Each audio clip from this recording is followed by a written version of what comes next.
So কি অবস্থা সবাই, কেমন আছো সবাই? আজকে আমাদের লেকচার নাম্বার হচ্ছে 4। সো আমাদের যে লেকচার সিরিজটা চলতেছে পরিমাণগত রসায়নের কেমিস্ট্রি সেকেন্ড পেপারের থার্ড চ্যাপ্টারটা, এটা আমাদের হচ্ছে আজকে 4 নাম্বার লেকচার। সোফার আমরা কি কি পড়েছিলাম চ্যাপ্টারগুলোতে তুমি যদি খেয়াল করো, প্রথমে আমরা পড়ছি হচ্ছে মোল সংখ্যা নিয়ে, তারপর আমরা স্টিওসিওমেট্রি নিয়ে পড়েছি, তারপর আমরা লিমিটিং বিক্রিয়ক নিয়ে পড়ছি। লাস্ট ক্লাসে আমরা পড়ছি হচ্ছে ঘনমাত্রার কনভার্সন, অর্থাৎ ইউনিট কনভার্সনগুলো মোলারিটি থেকে মোলারিটি, দ্যাটস অনেকগুলো টাইপের করছি, অলমোস্ট 15টা টাইপের, 14টা টাইপ ডায়েরি ফল বলতে পারো। কনভার্সনগুলো দেখানো হয়েছে, লাস্টের ম্যাথটা একটু আলাদা, বাট ওটা যেহেতু অ্যাডমিশন টেস্টে আসছিল সো সেই জন্য আমরা করে ফেলছি। আজকে আমরা হচ্ছে মোটামুটি নেক্সট লেকচারটা পড়বো, এবং নেক্সট লেকচারে পড়ার সময় আমাদের অ্যাকচুয়ালি দুইটা টপিক বাকি আছে, দুইটা না, একটা মেইন টপিক বাকি আছে, ওটাই আমরা আজকে থেকে পড়া শুরু করব। টপিকটা হচ্ছে টাইট্রেশন। খুবই ফেমাস টপিক। 9-10-এ থাকতে আমরা সবাই ল্যাবরেটরিতে যেই একটা বিক্রিয়াই করি, পাত্রে কোনো একটা ফ্লাক্সে বা কোনো একটা পাত্রের মধ্যে আমরা অ্যাসিড নেই, তার মধ্যে কিছু কিছু ক্ষার যোগ করি, তার মধ্যে আমরা হচ্ছে কিছুটা নির্দেশক বা ইন্ডিকেটার যোগ করতাম, সেইগুলা দিয়ে আমাদের কালার চেঞ্জ হইতো। এইটা দেখেই হচ্ছে গিয়ে আমরা কেমিস্ট্রিতে সব থেকে বেশি মজা পাইতাম যে ও শিট কি একটা যোগ করলে কালার হয়ে যেত। আমার মনে আছে আমি হচ্ছে খুলনা জেলা স্কুলের স্টুডেন্ট, তো একদিন হচ্ছে আমাদের তখন 6-7-এ তো ল্যাব শুরু হয় না, বা তখন ল্যাবের কোনো কনসেপ্টও থাকে না। সো তখন একদিন হচ্ছে একটা স্যার দেখাইছিল যে এরকম একটা কাগজ নিয়ে এসে লাল রঙের কাগজকে নিচে ডুবাইলো, দেন সেটা হচ্ছে নীলে পরিণত হয়ে গেল, এরকম একটা ছোটোখাটো জিনিস দেখাইছিলেন। বাট ইভেনচুয়ালি হয়েছিল কি, জীবনের প্রথম জিনিস তো আমরা সবাই আসলে হুড়মুড় খাওয়া জিনিসটা দেখার জন্য উঠে পড়ে লাগছিলাম। এনিওয়ে, সো সেটা তো অনেক আগের কথা। 9-10-এ আমরা অবশ্যই ল্যাবে করে আসছো আই গেস তোমরা সবাই, এবং আমরা ইন্টারমিডিয়েট সেকেন্ড ইয়ারেও যেসব কলেজে ল্যাব হয় সেখানে মোটামুটি তোমরা সবাই ল্যাবের এক্সপেরিমেন্টে অ্যাসিড ক্ষার টাইট্রেশনটা করেই থাকো। সো আমাদের টাইট্রেশন অ্যাকচুয়ালি দুই প্রকার, একটা হচ্ছে অ্যাসিড ক্ষার টাইট্রেশন, একটা হচ্ছে জারণ বিজারণ টাইট্রেশন। আমরা আজকে প্রথমে অ্যাসিড ক্ষার টাইট্রেশনটা পড়ব, এবং বলতে পারো আজকের লেকচারটা একটু ছোট হবে বিগত লেকচারগুলোর তুলনায়। কারণটা হলো দুইটা, আমি আজকের লেকচারটা ফোকাস করছি একটু থিওরিটিক্যাল টপিক্সের দিকে, অর্থাৎ এইটা অ্যাকচুয়ালি কাদের হেল্প করবে, আমাদের কোশ্চেনে ক খ আসে, অর্থাৎ তোমার অনুধাবন প্লাস জ্ঞানমূলক, এটার জন্য তো দরকারি। অ্যাট দ্য সেম টাইম কিছু বিগরাসলি অবজেক্টিভ আমরা এখানে পড়বো, যেটা হচ্ছে গিয়ে তোমার ভার্সিটি কোশ্চেন প্লাস যারা মেডিকেলে পরীক্ষা দিবা তাদের এই জিনিসগুলো সবসময় মনে রাখতে হয়। তো সেই সমস্ত আমাদের ছোটো ছোটো ছোটো ছোটো জিনিসগুলো আমরা একটু জানার ট্রাই করবো আজকের লেকচারে কোনো ম্যাথ নাই, বাট আমরা হচ্ছে অনুধাবন এবং হচ্ছে জ্ঞানমূলক এটাকে ফোকাস করে সামনের দিকে আগাবো, ঠিক আছে? ওকে, সো চলো শুরু করি। প্রথমে দিয়া অ্যাসিড ক্ষার টাইট্রেশন বলেই দিলাম যে আমরা সেইটা নিয়ে পড়বো। তো ওকে, আমি হচ্ছে লাস্ট লেকচারগুলোতে যে সমস্ত ক খ আমরা পড়ি নাই ওইটাকেও আমরা ফার্স্টের দিকের কিছু স্লাইডে পড়ব, দেন আমরা হচ্ছে ভাবছি আমরা হচ্ছে অ্যাসিড ক্ষার টাইট্রেশনটার দিকে শুরু করব। তো প্রথম দিকের কয়েকটা লেকচারে অ্যাকচুয়ালি আমি সেই টপিকগুলো নিয়ে আসছি যেগুলো হচ্ছে প্রিভিয়াস লেকচারগুলোতে আমরা আসলে ইনক্লুড করি না। আমি এটাকে আলাদা রাখছিলাম বিকজ আমি জানি যে আমরা যদি ম্যাথ আর থিওরিটাকে একসাথে অ্যালাইন করে ফেলি না, থিওরিটা পড়ার পর তোমাদের ম্যাথ করার মতো এনার্জি থাকবে না। বাট আমি রিকমেন্ড করবো যদি প্রথমবার ভিডিওটা তোমরা দেখে আসো, যদি মনে হয় যে না অনেক টাইম লাগছে, সেকেন্ডবার 2x-এ দেখো, বাট সবগুলো অঙ্ক একটু হাতে ধরে ধরে করো, ভাই এটা আসলে তোমার অনেক উপকার হবে। বিকজ তুমি এই ইউনিট কনভার্সনের ম্যাথগুলো নিয়ে অনেক প্যারা খাবা, দ্যাট যদি তুমি সবগুলো টাইপ মোটামুটি করে ফেলতে পারো, আই থিঙ্ক যে কোনো অঙ্ক দিক না কেন তুমি যদি জাস্ট ওইটা ইউনিটটা দ্বারা কি বুঝে এটা জানতে পারলে তুমি কনভার্ট করে নিয়ে আসতে পারবা, আমার এটুকু বিশ্বাস, ঠিক আছে? অ্যান্ড আমার মনে হয় তোমার মধ্যেও সেম বিশ্বাসটা গ্রো করবে যদি তুমি আগের অঙ্কগুলো করে আসো।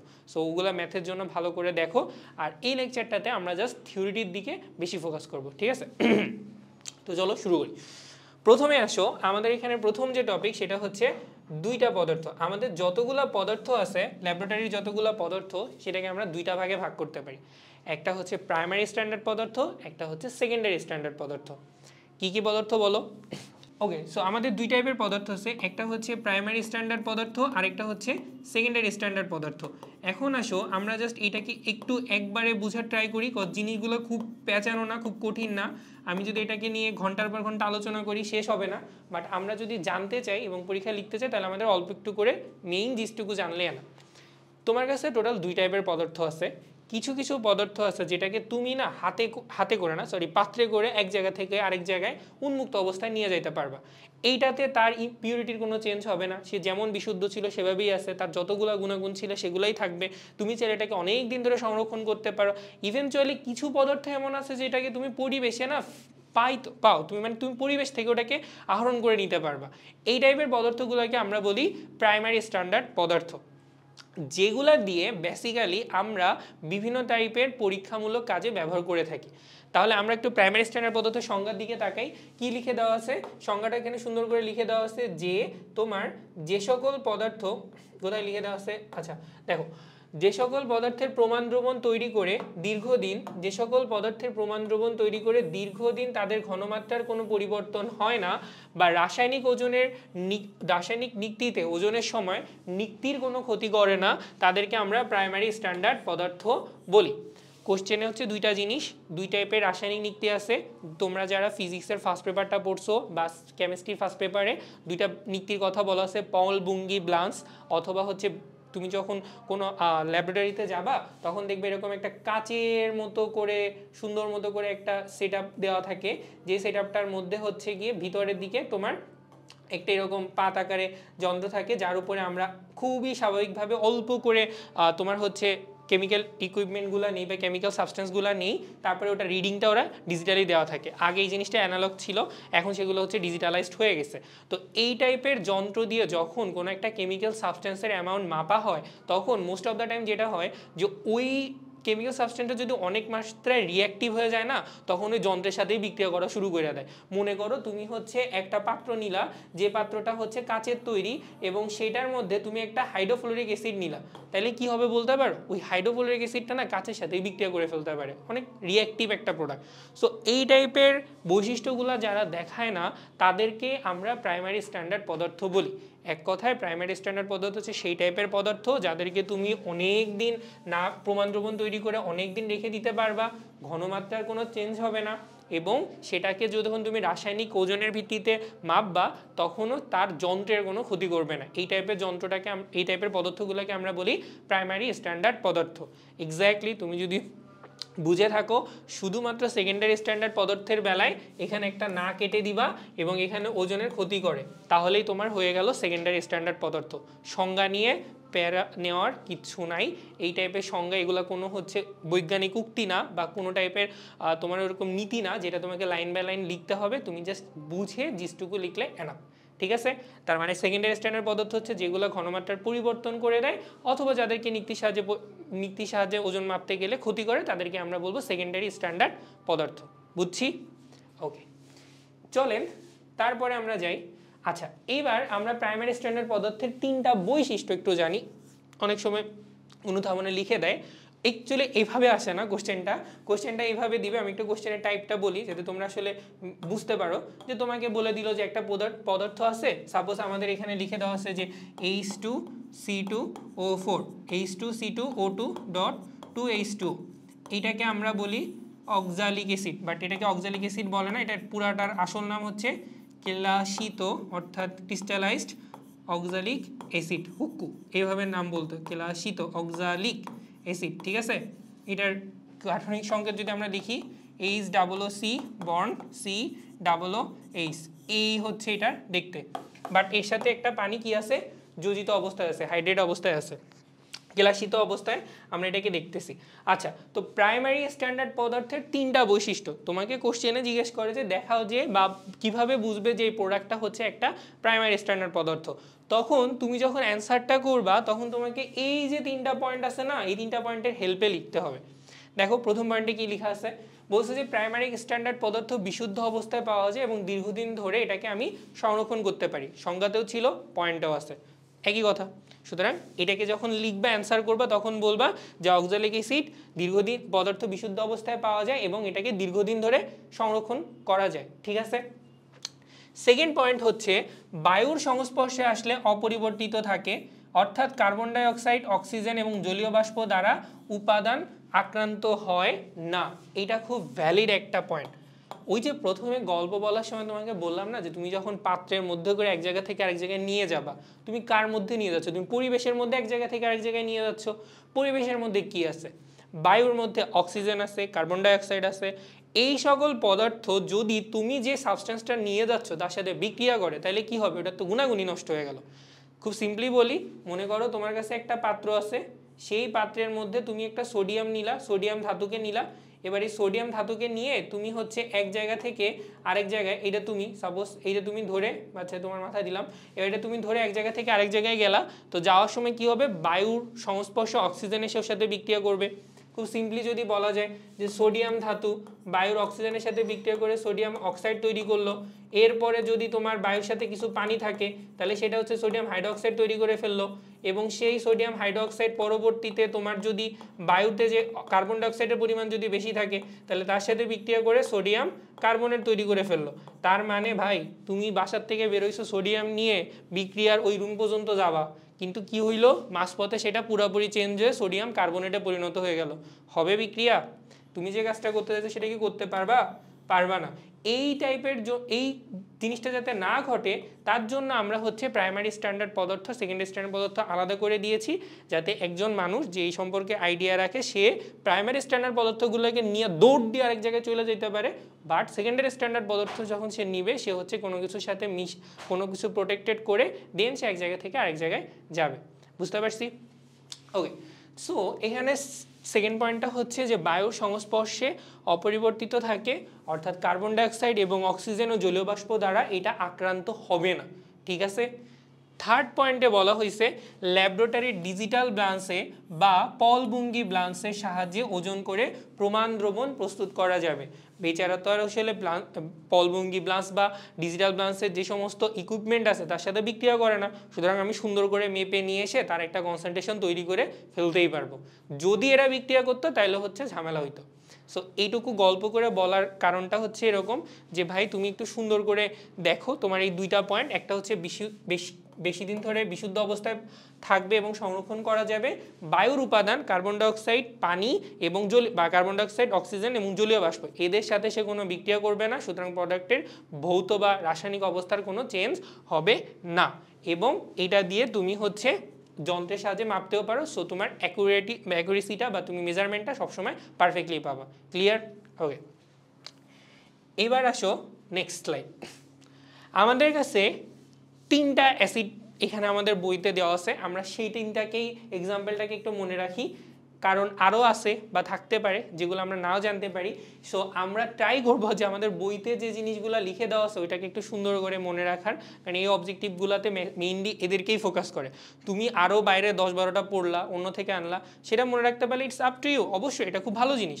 বাট তুমি যদি বইয়েরগুলো মনে রাখতে না পারো, ভাই টু বি অনেস্ট পরীক্ষা এগুলাই দেয়, তুমি আর বাইরে পাবাও না, পাইলে একটা দুইটা কলেজে টেস্ট পেপারে পরীক্ষায় পাবা, বাট বোর্ড পরীক্ষায় বা অ্যাডমিশন টেস্টে বইয়ের নামগুলো উল্লেখ করে দেওয়া থাকে, এইগুলা পারলেই এনাফ, তুমি তোমার নিজের পিঠকে বাঁচাইতে পারবা। ঠিক আছে, তো আমাদের এখানে তিনটা নাম দেওয়া আছে, বলো। একটা নাম হচ্ছে গিয়ে তোমার K2Cr2O7, উচ্চারণ হচ্ছে পটাশিয়াম ডাইক্রোমেট। আরেকটা হচ্ছে কেলাসিত H2C2O4, এইটা হচ্ছে অক্সালিক অ্যাসিড, তার সাথে 2 অণু পানি অবশ্যই থাকবে। আরেকটা হচ্ছে Na2CO3 সোডিয়াম কার্বনেট। কাহিনী হচ্ছে কোথাও যদি লেখা থাকে অক্সালিক অ্যাসিড, তখন যদি তুমি বলো ভাইয়া এইটা কি আপনার প্রাইমারি স্ট্যান্ডার্ড পদার্থ হবে, আমি বলবো ভাই এই অকাজটা করিস না, HOOC বন্ড COOH শিট। আমাদের এখানে সংকেতে একটু ছোট্ট ভুল হয়ে গিয়েছে, খুব ছোট্ট একটা ভুল হয়ে গেছে, H2C2O4 হবে। আমি মনে হয় আগে 2 জায়গায় ভুল লিখছি, সুতরাং আমাদের এখন কি করতে হবে, নিজের ভুল সংশোধন করার জন্য পৃষ্ঠা উল্টায় সব জায়গায় 4 বানাই দিতে হবে। ঠিক আছে, প্রথম দিকে যারা দেখছো ভুল হয়েছে তাদের বলা উচিত ছিল, বাট আনফর্চুনেটলি আমি নিজেই ফাইন্ড আউট করতে পারলাম। আচ্ছা যাই হোক, এটার H2C2O4 হবে এবং তার সাথে 2 অণু পানি দেওয়া আছে। ঠিক আছে, সো একটা জিনিস খেয়াল করো যে যদি তুমি H2C2O4 লেখো যার মধ্যে পানি নাই, এটা কিন্তু প্রাইমারি স্ট্যান্ডার্ড পদার্থ না, এইটা প্রাইমারি স্ট্যান্ডার্ড পদার্থ না, কারণ এইটাকে নিয়ে যদি তুমি পরিবেশে রেখে দাও, সে পরিবেশের যে জলীয় বাষ্প ছিল সেখান থেকে শুষে নিয়ে কেলাসিততে পরিণত হবে, তাহলে তার কি ভৌত অবস্থা চেঞ্জ হয়ে গেল। এরকমভাবে এটাকে তুমি যদি পরিবেশে অক্সিজেনের সাথে বিক্রিয়া করতে পারে, অর তুমি এটাকে এক জায়গা থেকে আরেক জায়গায় নিয়ে যাবা যদি খোলা উন্মুক্ত অবস্থায়, তখন তার ভৌত অবস্থা চেঞ্জ হয়ে যেতেই পারে। সো এইটা আমাদের কিন্তু প্রাইমারি স্ট্যান্ডার্ড পদার্থ না, এটা অবশ্যই মনে রাখবা, কারণ অনেক সময় কনফিউজিং অবজেক্টিভের বেলায় এর খুব খুব ভালো লেভেলে শোনা আছে যে এটাকে দিয়ে বলে নিচের কোনটি তোমার প্রাইমারি স্ট্যান্ডার্ড পদার্থ। ঠিক আছে, বুঝছি। ওকে, সো নেক্সট স্লাইড। এটা দেখার দরকার আছে? কোনো দরকার আছে দেখার? আমরা কিন্তু প্রথমে বলছিলাম না সেকেন্ডারি স্ট্যান্ডার্ড পদার্থটা কি, অলরেডি বলে আসছি। বলো তো আমার সাথে সাথে বলো, যে সকল পদার্থ প্রকৃতিতে বিশুদ্ধ অবস্থায় পাওয়া যায় না, অথবা দীর্ঘদিন প্রমাণদ্রবণ আকারে সংরক্ষণ করা যায় না, অথবা রাসায়নিক নিক্তিতে যদি আমরা ওজন করতে পারি তাহলে আমরা ঠিকভাবে নিক্তিতে ওজন করতে পারবো না বা যন্ত্রের ক্ষতি করে, সেই পদার্থকে আমরা বলি সেকেন্ডারি স্ট্যান্ডার্ড পদার্থ। যা বললাম হুবহু তাই লেখার দরকার নেই, জাস্ট 3টা পয়েন্ট বুঝাই দিতে পারলে হয়, ভাই এটারে তুমি সংরক্ষণ করতে পারবা না, এটাতে স্ট্যান্ডার্ড সলিউশন তৈরি করতে পারবা না, এটার যন্ত্রের ক্ষতি করে। 3টা পয়েন্ট নিজের মতো করে লিখবা, শেষ। ক নাম্বারের অ্যান্সার একে এক পেয়ে যাবে, বুঝছো? ওকে, তখন আমরা তাহলে তার পরেরটায় যাই। এখানে অবশ্য 4টা বৈশিষ্ট্যকে ওরা উল্লেখ করছে, বাট এটা ইটস নট এ ম্যান্ডেটরি যে এটাকে 4টা বৈশিষ্ট্যই বলতে হবে, বাট তুমি মোটামুটি যে বেসিক কথাগুলো বললাম সেটাকে যদি লিখো তাহলে 4টা বৈশিষ্ট্য হয়।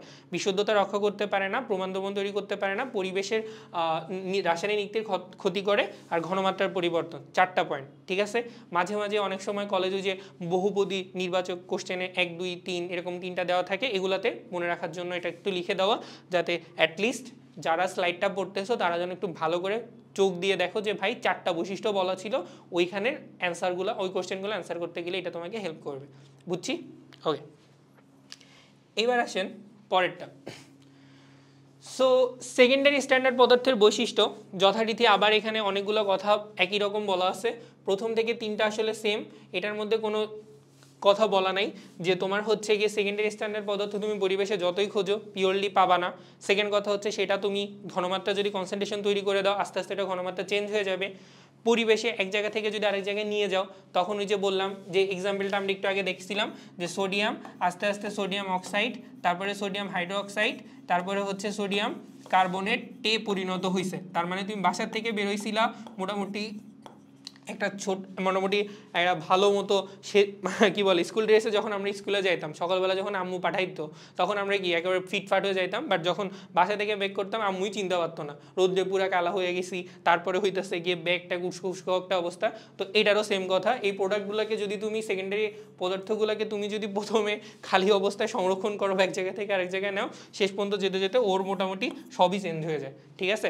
সো এই পদার্থগুলা তোমার প্রকৃতিতে বিশুদ্ধ অবস্থায় তুমি পাবা না। সেকেন্ড কথা হচ্ছে এগুলোকে তুমি দীর্ঘদিন রাখতেও পারবা না, কার্বন ডাইঅক্সাইড অক্সিজেন জলীয় বাষ্পের সাথে এটা বিক্রিয়া করে, এবং এইটার রাসায়নিক যখন তুমি একে কোনো একটা প্রমাণ দ্রবণ মানে রাসায়নিক নিক্তি বা যন্ত্রের মধ্যে নিবা তখন হচ্ছে এর ক্ষতি করে ফেলবে বা ওর সাথে বিক্রিয়া করে ওর সমস্যা করবে। অ্যান্ড লাস্টলি হচ্ছে এটাকে তুমি সঠিক একটা কনসেন্ট্রেশন বানায় সংরক্ষণ করতে পারবে না। এই কথাগুলো সুন্দর করে লিখলেই হবে, details line by line point আকারে লিখতে হবে না। প্রথম পয়েন্টটা দিবা যে প্রোডাক্টটা হচ্ছে সেকেন্ডারি স্ট্যান্ডার্ড পদার্থ, তারপরে একটা ক্লাইন স্পেস দিয়ে সুন্দর করে ব্যাখ্যাগুলো লিখে ফেলবা, দ্যাটস ইট। ওকে ওকে ওকে ওকে সুন্দর মতো এখন তোমার সেকেন্ডারি স্ট্যান্ডার্ড পদার্থের টোটাল 7টা অবজেক্টিভ, এখানে 7টা উদাহরণ তোমাকে দেওয়া আছে। তো এখানে কি দেওয়া আছে দেখো, হাইড্রোক্লোরিক অ্যাসিড, পটাশিয়াম পারম্যাঙ্গানেট। একটা জিনিস খেয়াল রেখো, আমরা জারণ বিজারণ পড়ার সময় এই KMnO4 আর হচ্ছে পটাশিয়াম ডাইক্রোমেট এই দুইটাকে এতবার পড়বো, সো এইটা পড়তে পড়তে তোমাদের একেবারে মাথায় চলে আসবে যে পটাশিয়াম ডাইক্রোমেট আর হচ্ছে পটাশিয়াম পারম্যাঙ্গানেট দুইটা প্রোডাক্ট আছে। একজন হচ্ছে প্রাইমারি স্ট্যান্ডার্ড পদার্থ তৈরি করে সেটাকে পটাশিয়াম ডাইক্রোমেট, আর একজন হচ্ছে সেকেন্ডারি স্ট্যান্ডার্ড পদার্থ সেটা হচ্ছে পটাশিয়াম পারম্যাঙ্গানেট KMnO4, এটাকে মাথায় রাখেন, ঠিক আছে। এরপরে হচ্ছে আর্দ্র সোডিয়াম কার্বনেট Na2CO3.10H2O, এইটা হচ্ছে আমাদের সেকেন্ডারি স্ট্যান্ডার্ড পদার্থ। কস্টিক সোডা যেটাকে আমরা একটু আগে এক্সাম্পল দিচ্ছিলাম, সালফিউরিক অ্যাসিড সেও চেঞ্জ হয়ে যায়, আর ফসফরিক অ্যাসিড, আরেকটা হচ্ছে গিয়ে পটাশিয়াম হাইড্রোক্সাইড। বেসিক্যালি যে কোনো খাদ্যদ্রবণী সোডিয়াম হাইড্রোক্সাইড বলো, পটাশিয়াম হাইড্রোক্সাইড বলো, ক্যালসিয়াম হাইড্রোক্সাইড সবাই আসলে পরিবেশে যখন এক জায়গা থেকে আরেক জায়গায় যায় তখন সে পরিবর্তন হয়ে যায়। তো সাজেশন হচ্ছে সেকেন্ডারিগুলো মুখস্থ করার দরকার নেই, প্রাইমারি 3টা মনে রাখো, potassium dichromate, oxalic acid with 2H2O পানি, এবং লাস্টে কি বলছিলাম সোডিয়াম কার্বনেট। এই 3টা মনে রাখো, বাকিগুলা সেকেন্ডারির মধ্যে যাবে, সেকেন্ডারি মনে রাখতে গেলে পেঁচে যাবে, ঠিক আছে, বুঝছি সাজেশন। ওকে, এবার আসেন নেক্সট কথা, ওকে, সো যেটা প্রথমে বলছিলাম যে এইটা হচ্ছে গিয়ে তোমার লাইক কি বলো, প্রাইমারি স্ট্যান্ডার্ড পদার্থ হলেও তোমার যদি শুধুমাত্র সোডিয়াম অক্সালিক অ্যাসিড থাকে তাহলে এটা কিন্তু প্রাইমারি স্ট্যান্ডার্ড পদার্থ না, কারণ এটার মধ্যে কোনো বৈশিষ্ট্যই আমরা পাবো না প্রাইমারি স্ট্যান্ডার্ড পদার্থের। সো এটাকে জাস্ট একটা স্লাইডে দেওয়া হয়েছে যাতে তোমরা হচ্ছে একটু দেখতে পারো। ওকে, এখন আমরা জাস্ট কয়েকটা কোশ্চেন স্লাইডে দেখতে পাবা, সেগুলো শুধু অনুধাবনমূলক কোশ্চেনের জন্যই দেওয়া, এর মধ্যে আর কিছুই না। আমার কাছে মনে হয়েছে যে কোশ্চেনগুলো তোমাদের পড়ায় দেওয়া উচিত, নিজেরা তো অবশ্যই বই থেকে পড়বা, বাট আমার মনে হয়েছে যে ভাই তোমরা আমার সাথেই পড়ো, যাতে তোমার আবার বই খুঁজতে হবে করতে হবে, অ্যাটলিস্ট একটা হ্যান্ডি প্রিপারেশন হোক। কখটারও তো দরকার, তাই না? 7 মার্ক দিয়ে তো লাভ নেই, 5/35 পাইলা, বাকি মার্ক কই যাবে, তাই তো? এনিওয়ে, সো চলো আমরা একটু একটু পড়ি। কি বলছে, মোলারিটি তাপমাত্রার উপর নির্ভরশীল কিনা ব্যাখ্যা করো। টু বি অনেস্ট, এই বোর্ডে আমি এরপরে আরও 3টা স্লাইড দিছি, সবগুলো আসলে সেম জিনিস, আমরা ইজিলি টেনে যাব, বাট একটা কনসেপ্ট একবার একটু বুঝাই দিই, বাকিগুলো ঠিকমতো করে জানলেই হবে। মনে করো তোমার কাছে একটা সলিউশন তুমি দিছো, এখন সেই সলিউশনের মধ্যে কি কি জিনিস আছে বা কি কি পরিমাপক জিনিস আছে। ডাব্লু ভর থাকতে পারে, ভি আয়তন থাকতে পারে, তাই না? এই দুটো তো থাকতে পারে, মানে ভরের রেসপেক্টে থাকতে পারে অথবা আয়তনের রেসপেক্টে থাকতে পারে। আর তো কোনো ইউনিট আমরা দেখি নাই, অনুসংখ্যার ইউনিটে তো আমরা খুব বেশি ঘনমাত্রা কনভার্সন দেখি নাই। দেখছি কি? দেখি নাই, দেখবাও না, কারণ এতটি অণু আছে। পিপিএম যেটা দেখছিলাম যে এত গ্রাম, ওটাও কিন্তু গ্রামই ছিল, খুব ছোট ছোট অণু, বাট ওটা গ্রামই ছিল। টেকনিক্যালি আমাদের মধ্যে মানে আমাদের যত টাইপের ইউনিট কনভার্সন থাকে সেখানে আমরা দুইটা জিনিস নিয়ে কাজ করি, একটা হচ্ছে গ্রাম, একটা হচ্ছে আয়তন। এখন কথা হচ্ছে এই দুজনের মধ্যে একজন হচ্ছে টেম্পারেচার পরিবর্তনের সাথে সাথে বেশ ভালো লেভেলে এফেক্টেড হয়, আরেকজন পরিবর্তনে এফেক্টেড হয় না। তুমি আমাকে বলো, ফিজিক্স আমরা পড়ছি না, তাপ দিলে কঠিন পদার্থ যতটুকু প্রসারিত হয়, তরল তার থেকে বেশি, গ্যাসীয় সব থেকে বেশি, কি বেশি হয়? তার আয়তনটা বেশি প্রসারিত হচ্ছে। সুতরাং তোমার কাছে এই যে ভলিউমটা দেওয়া আছে, এই ভলিউমটা অনেক বেশি হচ্ছে টেম্পারেচার সেন্সিটিভ। তার মানে দাঁড়াইতেছে যে সকল ইউনিটের মধ্যে আয়তন বা এই লিটারের কনসেপ্টটা চলে আসবে তারাই টেম্পারেচার দ্বারা এফেক্টেড হবে, যেগুলাতেই যাও না কেন। তুমি যতগুলা ইউনিটের পরে কোশ্চেন সবকটাতে আমরা দেখবো যে ভাই আয়তন আছে, আয়তনের রেসপেক্টে কাকে আমরা প্রকাশ করি, আয়তনের রেসপেক্টে যাকে প্রকাশ করবা টেম্পারেচারের উপরে তারই একটা বিরূপ প্রভাব আছে। ক্লিয়ার? তাইলে চলো আমরা এটা একটু বুঝি যে আমরা এই পেজে মোটামুটি অ্যান্সারগুলো নিব, বাকি পেজগুলো আমরা মোটামুটি তাদের আনতে পারবো। সো আমাদের এই যে মোলারিটি এস, এটার মধ্যে আমাদের সূত্রটা কি? 1000 W/m ক্রস ভি। ওকে, পেয়ে গেছি। এটা তো আয়তনের রেসপেক্টে আসে, সুতরাং এইটা টেম্পারেচার দ্বারা এফেক্টেড হবে। সিমিলারলি নর্মালিটি আমরা বলছিলাম, নর্মালিটি কি তোমরা ভুলে গেছো না? নর্মালিটি ভুলে যাওয়ারই কথা, আমরা তো কোনো ম্যাথই করি না এখনো, প্যারা নেই, কষ্ট পায় না। আমরা নেক্সট লেকচারে বা তারপর থেকে নর্মালিটির ম্যাথ কিছু না কিছু করব, ঠিক আছে?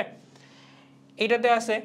কিন্তু আমরা যদি মোলালিটির কথা বলি, 1000 W/m ক্রস W, বাট এটা হচ্ছে দ্রাবকের। ইভেন লাস্টলি আমাদের আছে হচ্ছে গিয়ে রো, তোমার হচ্ছে রোতে হচ্ছে গ্রাম পার মিলিলিটার, এবং তোমার হচ্ছে পার্সেন্টেজ অফ W/W, আর এই পাশে আমাদের খুব সুন্দর একটা পরিচিত পার্সেন্টেজ আছে, পার্সেন্টেজ অফ W/V। তো এই যে দুইটা ব্রড ক্যাটাগরি আমরা বানাইলাম, খেয়াল করো এই পাশে তিনটায় কিন্তু ভি আছে, তার মানে এই পাশে তিনটা টেম্পারেচারের উপরে বেশ ভালো লেভেলে এফেক্টেড হবে, বাট এই পাশের গুলা কিন্তু কোনো ভি নাই, সুতরাং এরা কেউ এফেক্টেড হবে না টেম্পারেচারের উপরে। সিম্পল কথায় পেঁচাবো না, জাস্ট এইটুকু মনে রাখবা। কোনোভাবে যদি দেখো ইউনিটের মধ্যে ভলিউম পাইছো, তার মানে ওইটা অবশ্যই টেম্পারেচারের উপরে এফেক্টেড হবে, ঠিক আছে? কোশ্চেনে কি ছিল? মোলারিটি তাপমাত্রার উপর নির্ভরশীল কেন ব্যাখ্যা করো। তার মানে এখানে সুন্দর করে বলে দেওয়া আছে প্রতি লিটার দ্রবণে দ্রবীভূত দ্রবের মোল সংখ্যা তাপমাত্রা বৃদ্ধি করলে দ্রবণের আয়তন বাড়বে। সুতরাং তাপমাত্রা বৃদ্ধি করলে দ্রবণের আয়তন বাড়লে, তাপমাত্রা হ্রাস করলে দ্রবণের আয়তন কমবে, যথারীতি মোলারিটিও চেঞ্জ হয়ে যাবে। বুঝতে পারছি? এটাই হচ্ছে কথা। ক্লিয়ার? সিমিলারলি পরের কোশ্চেনটা আসো যে মোলারিটি এবং মোলালিটির মধ্যে কোনটি তাপমাত্রার উপরে নির্ভরশীল। মোলারিটি আর মোলালিটির মধ্যে কোনটি তাপমাত্রার উপর নির্ভরশীল। এখানে খুব ছোট্ট করে লিখে দেওয়া আছে, যেহেতু মোলালিটি দ্রাবকের ওজন এবং দ্রবের ঘনমাত্রার উপর নির্ভর করে, সুতরাং এটা তাপমাত্রার কোনো এফেক্ট নাই। মোলারিটিতে তো আগেই দেখে আসলে এফেক্ট আছে। তুমি যখন লিখবা কোশ্চেন, আমি সাজেস্ট করব প্রথমে সুন্দর করে মোলারিটির হালকা এক লাইনের সংজ্ঞা দিবা, এবং বলবা এটার উপর তাপমাত্রা নির্ভরশীলতা আছে, সরি এটার উপর আয়তন নির্ভরশীল, সুতরাং তাপমাত্রা যেহেতু আয়তন পরিবর্তন হয় এটাও তাপমাত্রার সাথে সাথে পরিবর্তিত হবে। ইভেন মোলালিটিটা যখন লিখবা তখন বলবা যে ভাই এটার মধ্যে তো কোনো আয়তনই নাই, তার মানে তাপমাত্রা চেঞ্জ করলে তো কোনো এফেক্ট হবে না। এই লাইনটা সুন্দর করে লিখে দিবা, দ্যাটস ইট, তুমি আসলে 2 এ 2 পাবা। আর এক্সট্রা উদাহরণ কিছু দিতে যাওয়ার দরকার নেই, জাস্ট এইটুকু লিখো তাইলেই এনাফ। আচ্ছা, আরেকটা জিনিস, এটা হচ্ছে 9-10-এ আসতো আমাদের, তখন ওই যে বলতো যে তোমার সৌদি আরবে বা যে সমস্ত জায়গায় আসলে প্রচুর পরিমাণে গরম পড়ে সেই এলাকাগুলোর জন্য উপযুক্ত প্রকাশক ইউনিটটা কোনটা, সেটা কি মোলারিটি না মোলালিটি? অবশ্যই অ্যান্সারটা কি হবে? অবশ্যই অ্যান্সারটা হবে ওইখানকার ওইটার জন্য সবথেকে পারফেক্ট ইউনিট হচ্ছে মোলালিটি, অর্থাৎ ভরের রেসপেক্টে যে ইউনিটগুলো আছে। সৌদি আরবেরগুলোর জন্য আমরা কি মনে রাখবো যে পার্সেন্টেজ অফ W/W এইটা, তারপরে হচ্ছে গিয়ে তোমার মোলালিটি, এই টাইপের যে ইউনিটসগুলো আছে, যে ইউনিটগুলোতে আমাদের আসলে কোনো কি লাগবে না, ঘনমাত্রার বা আয়তনের কোনো এফেক্ট লাগবে না, সেগুলোই হচ্ছে গিয়ে আমাদের মোটামুটি মাথায় রাখতে হবে। ঠিক আছে, ওকে। সো পরেরটা আসেন, কোশ্চেনে বলছে কি পিপিএম তাপমাত্রার উপর নির্ভর করবে কিনা ব্যাখ্যা করো। পিপিএম পার্টস পার মিলিয়ন, এটা তাপমাত্রার উপর ডিপেন্ড করবে কিনা এটা তোমাকে ব্যাখ্যা করতে বলছে। তো সিম্পলি তোমাকে যখন আমি ডেরিভেশনটা দেখাইছিলাম আমি বলছিলাম যে পিপিএমকে চাইলে তুমি পার্সেন্টেজ অফ W/W রেসপেক্টে বলতে পারো, ওই যে বলছিলাম যে 1 কেজির মধ্যে কত মিলিগ্রাম দ্রব্য আছে সেটা, অথবা তুমি চাইলে পার্সেন্টেজ অফ W/Vও করতে পারো, অর্থাৎ 1 লিটারে কত মিলিগ্রাম দ্রব্য আছে সেটা বের করো। তার মানে তোমার যে ফ্রেন্ডটা বলবে যে ভাই আমি পার্সেন্টেজ অফ W/W রেসপেক্টে প্রকাশ করব, তারে বলবো তার জন্য শুভকামনা, কারণ সে আসলে সুন্দর মতো ইউনিটটা নিছে। তুমি যে দেশে নিয়ে যাও না কেন তার অ্যামাউন্ট কখনোই, তার পরিমাপ কখনোই ভুল হবে না। বাট তুমি যদি পার্সেন্টেজ অফ W/V দিয়ে ক্যালকুলেশন করো সেই ক্ষেত্রে কিন্তু মানাটা তুমি খাবা। কেন? কারণ তুমি এইখানে একটা ইউনিট ক্যালকুলেশন করবা, যদি তুমি মনে করো খুলনায় গেলা, খুলনা থেকে তুমি রাজশাহীতে আসলে গরম পড়ছে, তোমার ইউনিটটাও চেঞ্জ হয়ে গেছে। সো এই টাইপের প্রবলেম যদি ফেস করতে না চাও অবশ্যই সেই সব ইউনিটটাকে নিবা যেটার উপরে আসলে কোনো ভলিউমের ইফেক্ট নাই, আয়তনের ইফেক্ট নাই। সো এটাই এরা বলছে যে ভর বাই ভরের রেসপেক্টে করলে সেটা তোমার হচ্ছে এখানে একটু ভুল গেছে, ঠিক আছে, এইটা একটা ডাব্লু হবে। ওকে, সো ভর বাই ভরের রেসপেক্টে করলে সেটা অ্যাকচুয়ালি তাপমাত্রার উপর নির্ভরশীল নয়, বাট যদি W/V হয় যেহেতু ভলিউম আছে সুতরাং এটা তাপমাত্রার উপর নির্ভরশীল, এবং তখন সে বয়েল বা চার্লসের যে সূত্রগুলো আছে সেগুলো দিয়েও সেটা অ্যাকচুয়ালি পরিবর্তন হয়ে যাবে। আমরা হচ্ছে আমাদের এই চ্যাপ্টারে যেটা আরও একটা মেইন টপিক সেটার দিকে এন্ট্রি করতেছি, এবং আজকের মেইন টপিক যেটা ছিল, আগে কিছুক্ষণ ধরে আমরা তো অবজেক্টিভ আর অনুধাবন কোশ্চেনগুলো দেখছিলাম, আমরা সামনে আরও কিছু পড়বো, বাট আপাতত দেখো যে আমাদের এখানে দেওয়া রয়েছে অ্যাসিড ক্ষার প্রশমন বিক্রিয়া। আমরা কিন্তু অনেকগুলো নামযুক্ত বিক্রিয়া মোটামুটি জানি, কি কি জানি বলো? প্রথমে আছে হচ্ছে তোমার সংযোজন বিক্রিয়া, প্রতিস্থাপন বিক্রিয়া, বিযোজন বিক্রিয়া, তারপরে এগুলো সব অর্গানিক কেমিস্ট্রি বিক্রিয়া। তারপরে আর কি আছে তোমার হচ্ছে অপসারণ বিক্রিয়া আছে, দহন বিক্রিয়া আছে, দেন জারণ বিজারণ বিক্রিয়া আছে। সেরকমই আরেকটা বিক্রিয়া হচ্ছে আমাদের প্রশমন বিক্রিয়া। এবং প্রশমন বিক্রিয়া যদি একটু সংজ্ঞার দিকে তাকাও তারপরে আমরা আস্তে আস্তে বুঝি যে আমাদের সংজ্ঞায় কী লেখা আছে। বলছে যে বিক্রিয়ার তুল্য মোল পরিমাণ, তুল্য কি পরিমাণ? মোল পরিমাণ অ্যাসিড বা ক্ষার যথাক্রমে তুল্য মোল ক্ষার অথবা অ্যাসিডের সাথে বিক্রিয়া করে।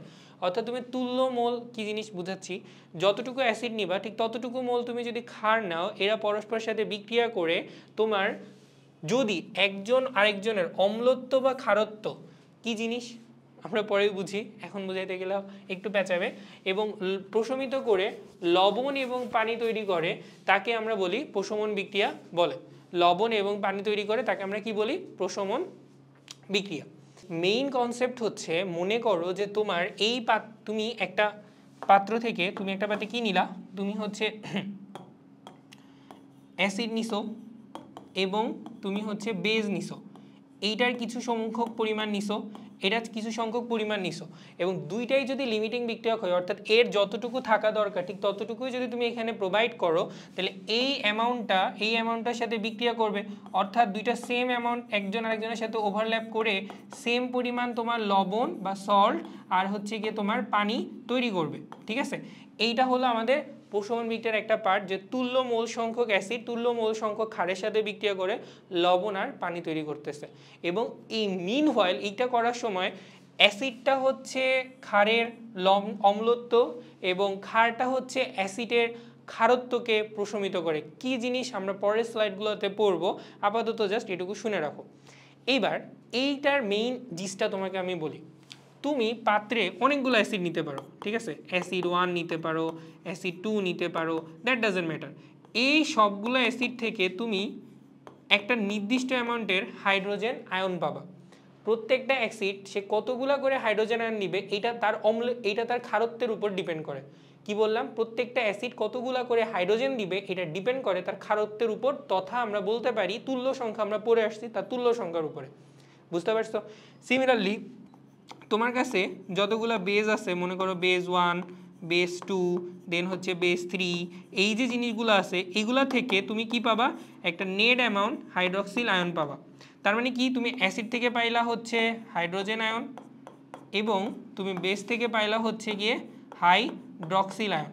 এই যে দুইটা অ্যামাউন্ট তুমি পাইলা, এই দুইটা অ্যামাউন্ট তোমার, তো তুমি অ্যাসিড থেকে পাইলা হাইড্রোজেন আয়ন এবং ক্ষার থেকে তুমি পাইলা হাইড্রক্সিল আয়ন। এই দুইটা যদি একটার একটা সমান হয়, কেবল তখনই শুধুমাত্র তোমার প্রশমন বিক্রিয়া সংগঠিত হবে, অর্থাৎ তুমি সেম অ্যামাউন্ট লবণ এবং পানি পাবা। অন্য ক্ষেত্রেও প্রশমন বিক্রিয়া সংগঠিত হবে, বাট সেই ক্ষেত্রে সলিউশনটা নিরপেক্ষ হবে না, সলিউশনটার পিএইচ এর মান 7 হবে না। কি বলতেছি কথাগুলোকে আমরা আরও ডিটেলসে বুঝবো সামনে, জাস্ট এটুকু জিস্ট তোমরা বুঝো।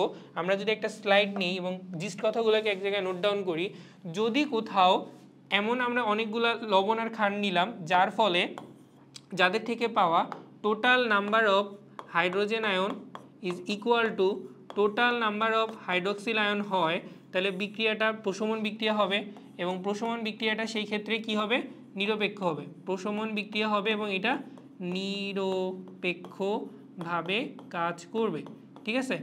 কিন্তু যদি এরকম হয় যে হাইড্রোজেন আয়নের মোল সংখ্যা হাইড্রক্সিল আয়নের মোল সংখ্যা থেকে বেশি, তাহলে তখন আমাদের যে দ্রবণটা প্রশমন বিক্রিয়ার পরে যে দ্রবণটা হবে সেটা হবে অম্লীয় টাইপের দ্রবণ, সেটা হালকা একটু অ্যাসিডিক টাইপের হয়ে থাকবে।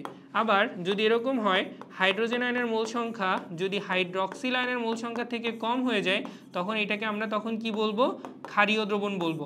অর্থাৎ তুমি চিন্তা করতে পারো, সাপোজ একটা এক্সাম্পল দিই, মনে করো তোমার কাছে সোডিয়াম হাইড্রক্সাইড একটা খুব পরিচিত ক্ষার, ফেমাস ক্ষার, সেটার সাথে যদি হাইড্রোক্লোরিক অ্যাসিডের বিক্রিয়া করো তখন তুমি পাবা সোডিয়াম ক্লোরাইড আর হচ্ছে গিয়ে পানি। আমরা যদি সমতা করি তাহলে আমরা দেখব যে এখানে আমাদের কত দেওয়া লাগবে, NaCl + 2H2O। তো আমরা দেখতে পাচ্ছি যে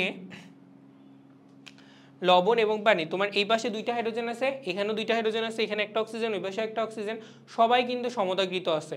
অর্থাৎ তুমি চাইলে এখানে বলতে পারো কি যে এইটা হলো 1 মোল সোডিয়াম হাইড্রক্সাইড বিক্রিয়া করেছে তোমার 1 মোল হাইড্রোক্লোরিক অ্যাসিডের সাথে, আর এইখান থেকে ঠিক তুমি যতটুকু মোল হাইড্রক্সিল আয়ন পাবা ঠিক ততটুকু মোল তোমার এখানে প্রোভাইড করা হয়েছে কাকে, কতটুকু মোল যদি আমি হাইড্রোজেন আয়ন প্রোভাইড করি তাহলে এই বিক্রিয়াটা হচ্ছে একটা প্রশমন বিক্রিয়া হবে। তো মেইনলি মাথায় রাখতে হবে যে আমার বিক্রিয়া অনেক অ্যাসিড অনেক ক্ষার থাকতে পারে, বাট তাদের থেকে আমি টোটাল অ্যামাউন্ট অফ হাইড্রোজেন আয়নটা বের করব এবং টোটাল অ্যামাউন্ট অফ ক্ষার আয়নটা বের করব। তাহলে আমি তার থেকে টোটাল হাইড্রোজেন আয়ন এবং তার থেকে টোটাল হাইড্রক্সিল আয়নটা বের করব। সো এই অ্যামাউন্টটা যদি না দাও তাহলে হচ্ছে বেসিক্যালি এই অ্যামাউন্টটা যদি তোমার এখানে দেওয়া থাকে তাহলেই বুঝবা যে তোমার বিক্রিয়াটা হয়েছে প্রশমন বিক্রিয়া, আদারওয়াইজ এটা প্রশমন বিক্রিয়া হয়নি, দ্রবণটা আইদার অম্লীয় হবে অথবা ক্ষারীয় হবে। সো আমরা যখন ম্যাথমেটিক্সে যাব তখন আমাদের মেইন টার্গেট থাকবে যে এই যে প্রশমন হয়েছে কি না হয়েছে তার উপর ডিসিশন নিয়ে আমাদের দুই টাইপের ম্যাথ আমরা করব। সো ম্যাথমেটিক্সের পোর্শনটাতে গেলে আমরা এটাকে আবার একটু ইন্ট্রোডিউস করে সুন্দর করে এটা থেকে ম্যাথসগুলো করা শুরু করব, ডিটেলসে করব, অবজেক্টিভের বেসিসে করব, অ্যাডমিশনে কেমনে করে, তিনটা ওই দেখাবো এবং তোমাদেরকে বলবো যে কোনটা দিয়ে তোমরা করতে পারো, ঠিক আছে। ওকে, সো আমরা হচ্ছে দেখাবো যে আমাদের ম্যাথ করার সময় আমরা জিনিসটাকে আবার ইন্ট্রোডিউস করে আবার ডিটেলসে পড়া শুরু করব। সো নেক্সট স্লাইডে যাই।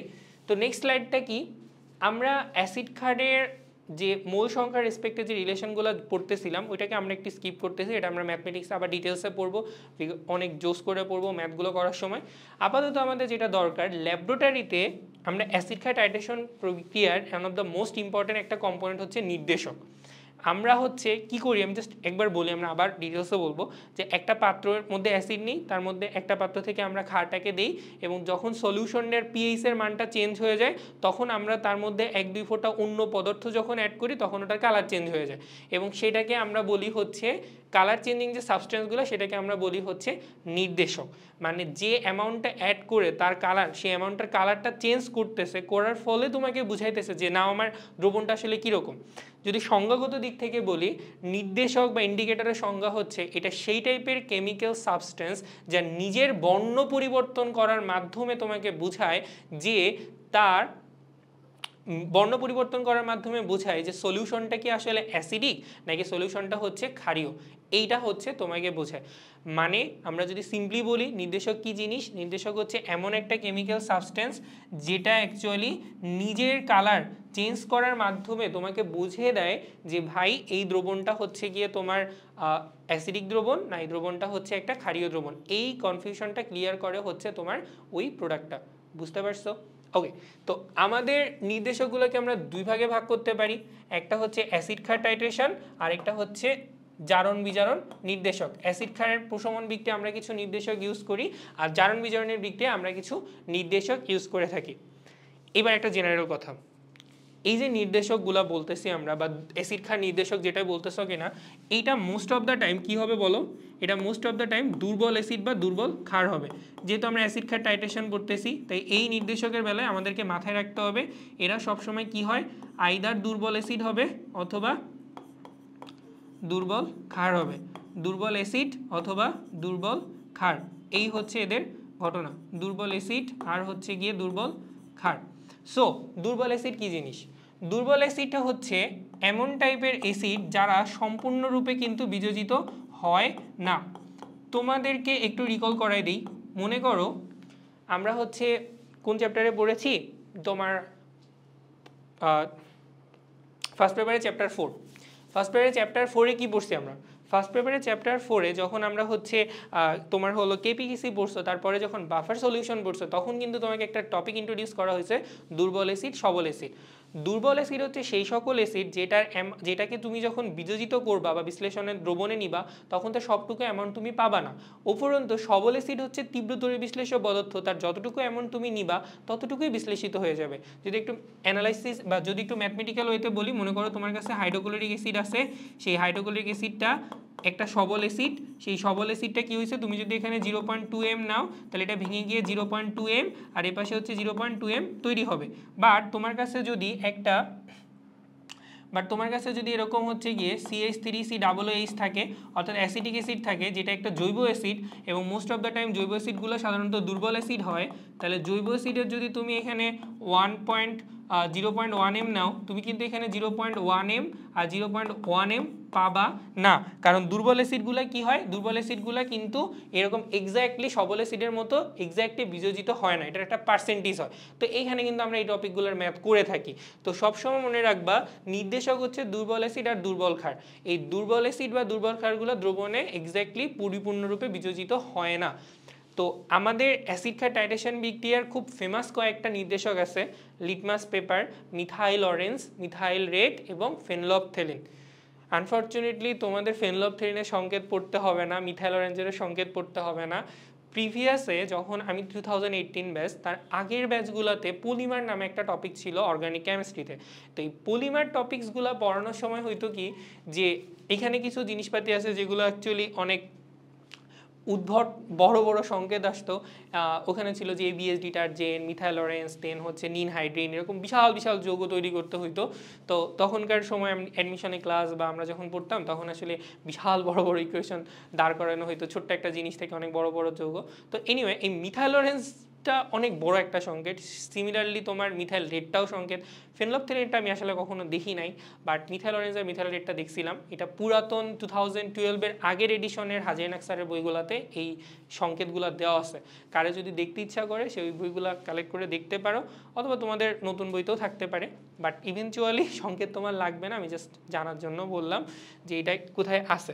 ঠিক আছে, তো আসো আমরা হচ্ছে টপিক্সে যাই। অ্যাসিড ক্ষার নির্দেশক যেটা আমরা পড়ব, কি বলছে সংজ্ঞায়, যে অ্যাসিড ক্ষার প্রশমন বিক্রিয়ায় প্রশমন বিন্দু যেটা আছে অ্যাসিড ক্ষার বিক্রিয়ার প্রশমন বিন্দু বা তুল্যতা বিন্দু জানার জন্য যেসব যৌগ ব্যবহৃত হয় যার মাধ্যমে উপস্থিত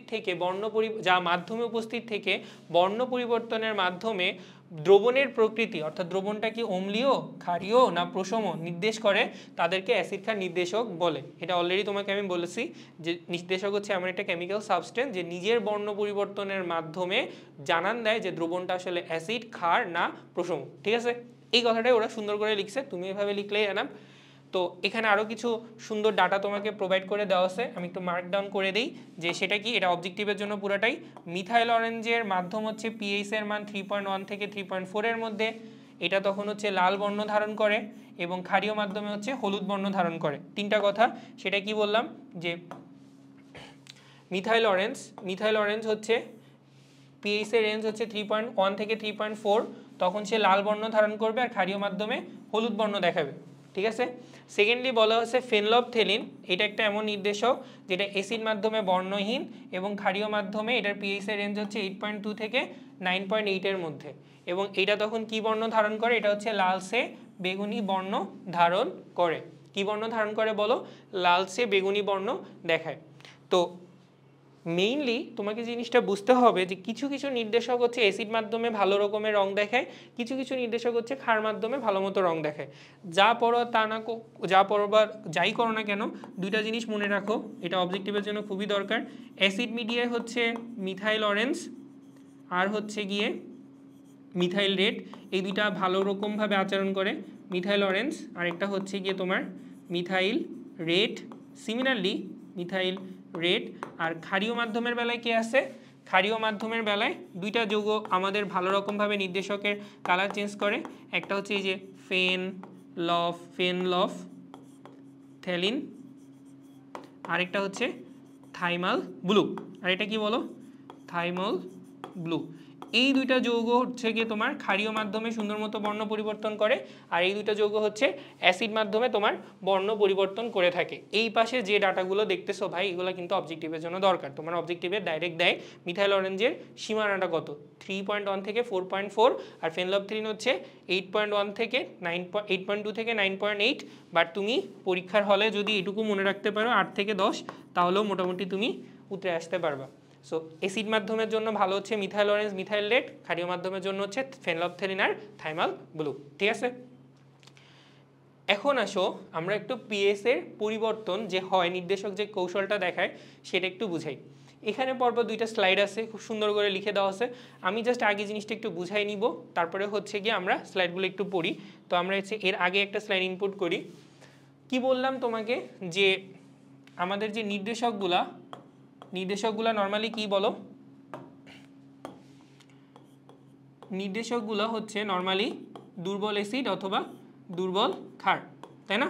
তো ধরো তোমার কাছে একটা দুর্বল অ্যাসিড আছে, আমি খুব ডিটেলসে যাব না, ডিটেলসে গেলে জিনিসটা পেঁচায় যাবে। তো তোমার কাছে একটা দুর্বল অ্যাসিড আছে, সুতরাং তুমি এখানে একটা ডাবল সাইন দিবা, একটা হচ্ছে H+ আর একটা হচ্ছে IN-। ওয়াই আমরা ডাবল সাইন দিলাম? ডাবল সাইন দেওয়ার কারণ হচ্ছে যে যদি সবল বিযোজিত হতো পুরোটা হাইড্রোজেন HIN, এই অ্যাসিডটা পুরোটাই হচ্ছে গিয়ে তোমার বিযোজিত হয়ে যেত। যেহেতু দুর্বল, সুতরাং এটা পরিপূর্ণভাবে বিযোজিত হবে না।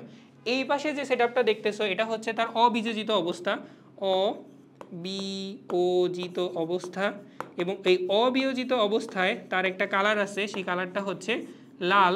আর যখন সে ভেঙে যায় বা আয়নে পরিণত হয় তখন তার বর্ণটা হচ্ছে গিয়ে নীল। অর্থাৎ সে যখন অ্যাসিডীয় মিডিয়ায় থাকে তখন তার বর্ণটা হচ্ছে গিয়ে লাল, আর যখন সে বেস মিডিয়ায় চলে যায় তখন তার বর্ণটা হয়ে যায় হচ্ছে গিয়ে নীল। এখন কথা হচ্ছে আমরা পরের টপিকে একটু বুঝি। মনে করো আমি এখানে একটা সলিউশনের মধ্যে আমি কি অ্যাড করলাম? আমি অ্যাড করলাম হচ্ছে গিয়ে এক্সট্রা বাইরে থেকে আমরা এই যে HCN দেওয়া আছে আমাদের, সাপোজ হাইড্রোসায়ানিক HIN, এটা জাস্ট আমাদের একটা দুর্বল অ্যাসিড, এটা ভেঙে এখানে H+ আর HIN উৎপন্ন হইলো। হ্যাঁ, এখন তোমাকে আমি বললাম কি যে আমি এই দ্রবণের মধ্যে এক্সট্রা আরও হাইড্রোজেন আয়ন দিলাম। হাইড্রোজেন আয়ন মানে কি? আমি এক্সট্রা আসলে কি অ্যাড করেছি? অ্যাসিড অ্যাড করছি। তাহলে তুমি আমাকে বলো সেই পাগলের নীতি, অ্যাসিড আয়ন। পাগলের নীতি বলতে কি? লাশা তেলের নীতি, যা করতে বলে তার উল্টা কাজ করে। তো তুমি যখন অ্যাসিডের মধ্যে অ্যাড করবা, অ্যাসিড অ্যাড করলে কি হবে? সামনের দিক তখন বাম দিকে চলে যাবে, জিনিসটা কি তখন অ্যাসিডের পরিমাণ বেড়ে যাবে, অর্থাৎ তখন এর আকারটা কি দাঁড় করাবে? লাল দাঁড় করাবে, তাই না? যখন অ্যাসিড দিবা লাসের তলা নীতি অনুসারে কি অ্যামাউন্ট ঘনমাত্রা বেশি, ডান থেকে বাম দিকে বিক্রিয়াটা সরে আসবে। যখন ডান থেকে বাম দিকে বিক্রিয়াটা সরে আসবে তখন আকারটা কি হবে, তখন সে কি রেড দেখাবে, তখন সে কি রেড না, তখন সে আকারটা কালারটা দেখাবে হচ্ছে গিয়ে লাল রং, অর্থাৎ আমার তখন নির্দেশকটা তখন কি বর্ণ দেখাবে, লাল দেখাবে। সো আমাদের সলিউশনে যদি অ্যাসিডের পরিমাণ বেশি থাকে তাহলে সে বর্ণ দেখাবে হচ্ছে লাল। সিমিলারলি যদি আমরা একটু অন্যভাবে বলি, সাপোজ আমাদের এখানে এইচ আইএন যিনি আসেন তিনি ভেঙে গিয়ে এইচ প্লাস আর আইএন মাইনাস তৈরি করছে, তাই না? তো তুমি যদি এখানে একটা বেসিক মিডিয়া বা বেস দ্রবণ তুমি যদি এর মধ্যে অ্যাড করো, মনে করো ওইচ মাইনাস, কালারটা কিছু বুঝতেছো না, তো বেস মিডিয়া যদি তুমি এর মধ্যে অ্যাড করো তাহলে কি হবে, তাহলে এই দুজন মিলে তোমার পানি প্রডিউস করবে, তাই না? পানি প্রডিউস করে গেলে কি এটার পরিমাণ এমন কমে গেলে এটা ভাঙতে তাহলে থাকবে, যত বেশি HCN ভাঙবে তত বেশি এই আইএন মাইনাস তৈরি হবে, অর্থাৎ তখন এইটার পরিমাণ বেড়ে যাবে তথা কালারটা অনেকটা নীল কালারের দেখাবে। তাহলে আমাদের জিস্ট কথাটা কি, জিস্ট কথাটা হচ্ছে নির্দেশক। এই দুর্বল অ্যাসিড বা দুর্বল ক্ষার, এখানে অ্যাকচুয়ালি পুরো ব্যাখ্যাটা দেওয়া হয়েছে লিটমাস পেপারের জন্য। লিটমাস পেপার বা লিটমাস পেপার, এই লিটমাস পেপারটা হচ্ছে যদি তুমি অ্যাসিড মিডিয়ায় নাও তাহলে সেটা হচ্ছে লাল বর্ণ ধারণ করে, এবং তুমি যদি সেটাকে বেস মিডিয়া বা ক্ষারীয় মাধ্যমে নাও তখন সে হচ্ছে গিয়ে নীল বর্ণ ধারণ করে। এবং এটার ব্যাখ্যাটা এইভাবেই দেওয়া হয়েছে যে HIN এটা একটা দুর্বল অ্যাসিড, স্বাভাবিক অবস্থায় এর বর্ণটা হচ্ছে লাল, অবিয়োজিত অবস্থায়, বিয়োজিত বাচ্চারা এইভাবে হয়। এখন তুমি যদি এটাকে এমন একটা সলিউশন নাও যেখানে হাইড্রোজেন আয়নের পরিমাণ বেশি, তাহলে সাম্যের অবস্থাটা বাম দিকে যাবে, অর্থাৎ তখন HIN এর যে কালার সেই কালারটা শো করবে, রেড কালার শো করবে। আর যদি তুমি হাইড্রক্সিল আয়ন নাও মানে ক্ষার নাও তাহলে বিক্রিয়াটা ভেঙে গিয়ে তোমার পানি তৈরি হবে, HIN এর আইএন মাইনাস মানে এই আয়নটার পরিমাণটা তোমার বেশি হয়ে যাবে এবং দ্রবণটা তখন নীল কালার দেখাবে নির্দেশকের থ্রুতে, ঠিক আছে? সেম ব্যাখ্যাটা মিথাইল অরেঞ্জ ফেনলফথেলিনের জন্য প্রযোজ্য।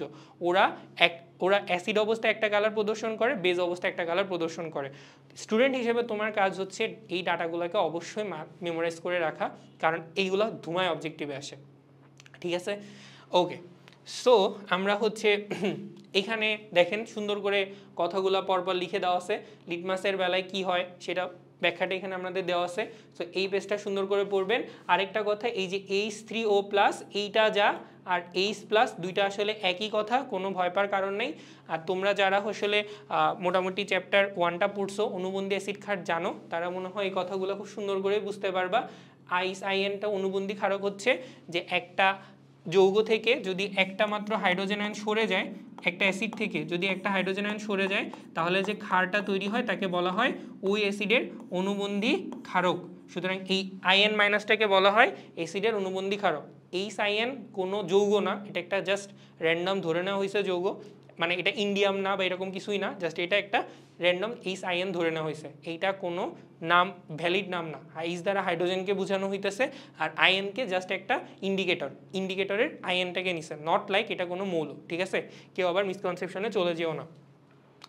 তারপরে হচ্ছে আমরা যেটা করছি, আমরা আগের দুইটা পেজে যে জিনিসটা এক বাক্যে বলছি তোমাদের সুবিধার্থে আমরা এইটাকে দুইটা আলাদা আলাদা পয়েন্ট আকারে বলে দিছি। যখন তোমাদের কাছে যদি এরকম কোনো ব্যাখ্যা আসে সুন্দর মতো ব্যাখ্যা দুইটা লিখে নিবা। এখানে জাস্ট একটু পজ করে দেখে নাও, স্ক্রিনশট নিয়ে রাখো, এটা জাস্ট পড়ে নিও, দ্যাটস ইট। বাট আগের কথাগুলো যদি শুনে থাকো আমার মনে হয় এটা দেখার কোনো দরকার নেই, সুন্দর করে নিজেরাই লিখতে পারবো, ঠিক আছে? ওকে, সো আমরা এখন এমন একটা জায়গায় চলে আসছি যে এখন আমাদের কিছু জিনিস সম্পর্কে একটু পরিচিত হতে হবে। আমরা অ্যাকচুয়ালি ল্যাবরেটরি এনভায়রনমেন্টে চলে আসছি। ল্যাবরেটরিতে কিছু জিনিসপাতি ব্যবহার করা হয় যেগুলো অ্যাকচুয়ালি কিছু নাম থাকে এবং যেটা দিয়ে আমাদের টাইট্রেশনের এক্সপেরিমেন্টটা করা হয়। এখানে ওরা 4টা ওয়ার্ড আছে, যদি একটু ভালো করে দেখো, টাইট্রেশন, টাইটার, টাইট্রেন্ট আর এটা হচ্ছে টাইট্রান্ট।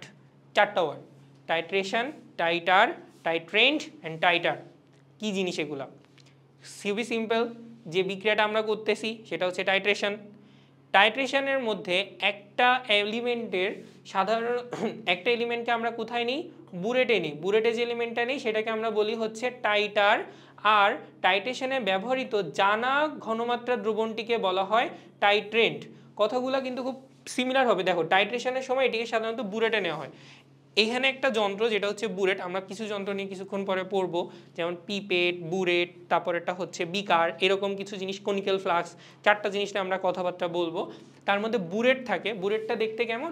বুরেটটা জাস্ট তোমাদেরকে একটু দেখাই যে এটা একটা লম্বা সরু একটা নল, তারপরে এইখানে হচ্ছে এরকম ছোট হয়ে যায় এবং তোমার হচ্ছে এখানে কিছু একটা এখানে হলো লম্বা সরু একটা নল আর নিচের দিকে মোটামুটি হচ্ছে কিছু তোমার স্ট্রাকচার থাকে। আমরা পরে একটা স্লাইড ওটাকে ছবিটা তোমাদের দেখানোর জন্য রেখেছি। তো ওই বুরেটের মধ্যে আমরা সাধারণত একটা জানা ঘনমাত্রা, মানে যেটার কনসেন্ট্রেশনটা তুমি জানো, এটার একটা সলিউশন তুমি নিবা। তার ওই যে বুরেটের মধ্যে যে সলিউশনটা নিছো, সেই সলিউশনটার নাম হচ্ছে টাইটার। সাধারণত বুরেটে যে দ্রবণ নেওয়া হয় তাকে বলা হয় টাইটার। এবং ওই বুরেটে যে দ্রবণটা আমরা নিচ্ছি সেই টাইটারকে এই টাইটার দিয়ে যখন আমরা টাইট্রেশনে ব্যবহার করব এবং এই টাইটারের অ্যামাউন্ট বা কনসেন্ট্রেশনটা যদি আমরা জানি, তাহলে সেটাকে আমরা বলবো টাইট্রেন্ট। আর অন্য আরেকটা অবজেক্ট, সেটা হতে পারে অ্যাসিড ক্ষার, তার অ্যামাউন্টটা আমরা পরিমাপ করব, তাকে আমরা বলবো টাইট্রেন্ট। তো তোমাদের এখানে দেখার বিষয় হচ্ছে কয়েকটা জায়গায়, সেটা হচ্ছে যে টাইট্রেশন কি বলে, তার সংজ্ঞা, টাইটার কাকে বলে। টাইটার হচ্ছে বুরেটে যে প্রোডাক্টটা নেওয়া হয় সেটাকে আমরা বলি হচ্ছে টাইটার। দেন টাইট্রেন্ট আর টাইট্রান্ট। টাইট্রান্ট হচ্ছে যে জানা ঘনমাত্রার একটা দ্রবণ, যেটাকে আবার বুরেটে নেওয়া হয়, সেটাকে আমরা বলবো টাইট্রান্ট। আর টাইট্রান্ট সেটা হলো গিয়ে অজানা ঘনমাত্রার দ্রবণ, এইটাকে আমরা টাইট্রেশনের মাধ্যমে এর ঘনমাত্রাটা বের করে থাকি। সুতরাং এই অবজেক্টিভে যখন আসে বা একটু মানে মনে করো তোমার হচ্ছে একটু হলো গিয়ে উদ্দীপক দিয়ে অবজেক্টিভগুলো দিছে, তখন এই কথাগুলো বলবে এবং পেঁচানোর পসিবিলিটি থাকে। ঠিক আছে, ওকে। সো আমরা নেক্সটে যাই। আচ্ছা, একটা কাজ করি, অম্লের ক্ষারত্ব, ক্ষারের অম্লত্ব, এটা লাস্টে পড়াই। আপাতত আমরা হচ্ছে এই টাইট্রেন্টের বিষয়টা আগে ক্লিয়ার করে আসি। ঠিক আছে, বোর্ডের দিকে তাকাও। আমি এখন তোমাদের ল্যাবরেটরি কিছু কথাবার্তা বলে দেন আমরা সামনের দিকে আগাবো। ওকে, এখানে তিনটা যন্ত্র দেওয়া আছে, একটা হচ্ছে বুরেট, একটা হচ্ছে পিপেট, আর একটা হচ্ছে কনিক্যাল ফ্লাস্ক। তো পিপেটটা কেমন দেখতে? পিপেটটা হচ্ছে এরকম ছোট্ট একটু মাথা থাকে, দেন একটা পিক মোটা, দেন হচ্ছে এরকম নিচে নেমে যায়, এই ঠিক এরকম।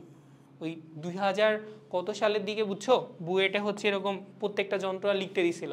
আগেরকার কোশ্চেন ব্যাংক যখন খুললে দেখবো যে প্রথমে প্রথম পত্রের প্রথম যে চ্যাপ্টারটা, ওটার প্রথম ছবিতে দেওয়া রয়েছে চারটা যন্ত্র দিয়ে, নিচে ছবিগুলো আঁকা। তো মোটামুটি অ্যাকচুয়ালি স্ট্রাকচার কেমন হয় সবার জেনে রাখাটা একটু ভালো বা উচিত, আমার যেটা মনে হয়। তো এইটা হচ্ছে পিপেট। এটা কি? এটা হচ্ছে বুরেট। বুরেটের সেটআপটা কীরকম, যে এরকম হচ্ছে গিয়ে তোমার একটা নল, তারপরে এখান থেকে জিনিসটা একটু ছোট হয়ে যায়, এরকম থাকে। দেন এই নলের মধ্যে এখানে হচ্ছে তোমার একটা সেটআপ দেওয়া থাকে, যে নবটা তুমি ঘুরানোর পরে আস্তে আস্তে এখান থেকে ফোটায় ফোটায় তোমার হচ্ছে বুরেটের মধ্যে যে অ্যামাউন্টটা নেওয়া হয় সেটা পড়ে। তো আমরা পড়তেছি টাইট্রেশনের ল্যাবরেটরি। টাইট্রেশনের পরীক্ষাটা কিভাবে হয় আমি জাস্ট একটু বলে যাই। প্রথম কথা হচ্ছে আমাদের কাছে দুইটা প্রোডাক্ট থাকে, একটা অ্যাসিড হইতে পারে, ক্ষার হইতে পারে, আরেকটাও অ্যাসিড, মানে দুইটার অ্যাসিড এবং ক্ষার যে কোনো একটা হবে। এখন সাপোজ ধরে নাও আমি অ্যাসিড হিসেবে নিচ্ছি হাইড্রোক্লোরিক অ্যাসিড। কি নিব? অ্যাসিড হিসেবে নিলাম হাইড্রোক্লোরিক অ্যাসিড, আর ক্ষার হিসেবে নিলাম হচ্ছে সোডিয়াম হাইড্রোক্সাইড, সব থেকে কমন দুইটা এক্সাম্পল। ঠিক আছে, এবং তুমি এই হাইড্রোক্লোরিক অ্যাসিডের ঘনমাত্রাটা জানো 0.1 m। এটা কোনো একটা পাত্রে তুমি বানাইছো। কিভাবে বানাইছো? খুবই সিম্পল। ল্যাবরেটরিতে যেদিন যাবা, কোনো একটা পাত্র থেকে ছোট্ট করে নিক্তির মধ্যে ওইটারে ফেলাবে, মানে ছোট করে এইটুকু ছোট্ট পাত্র থাকে যেটার মধ্যে হচ্ছে সালফারিক অ্যাসিডকে মেপে নেওয়া হয় পলবঙ্গি ব্লান্স বা ডিজিটাল ব্লান্সের সাহায্যে। দেন ওইটাকে তুমি একটা নির্দিষ্ট 10 ml বা 12 ml দ্রবণের মধ্যে ঢালার পর সুন্দর মতো দেখবে একটা সলিউশন তৈরি হয়েছে, সেটাই হচ্ছে হাইড্রোক্লোরিক অ্যাসিডের কনসেন্ট্রেশন, যেটা ঘনমাত্রাটা তুমি জানো। এটা আগে থেকে ল্যাবরেটরিতে যারা থাকেন, সেই ল্যাবের যারা হেল্প করেন, তারা হচ্ছে অলরেডি তোমাকে এই কনসেন্ট্রেশনটা বানায় বলবে যে দেখো এই কনসেন্ট্রেশনটা আমরা বানায় রাখছি, এটার ঘনমাত্রাটা হচ্ছে 0.1 m অথবা ডেসিমোলার বা সেন্টিমোলার, এরকম একটা ডাটা বলে দিবে তোমাকে। বুঝছো? এটা না মারামারি করার কিছু নেই। ঠিক আছে, ওকে।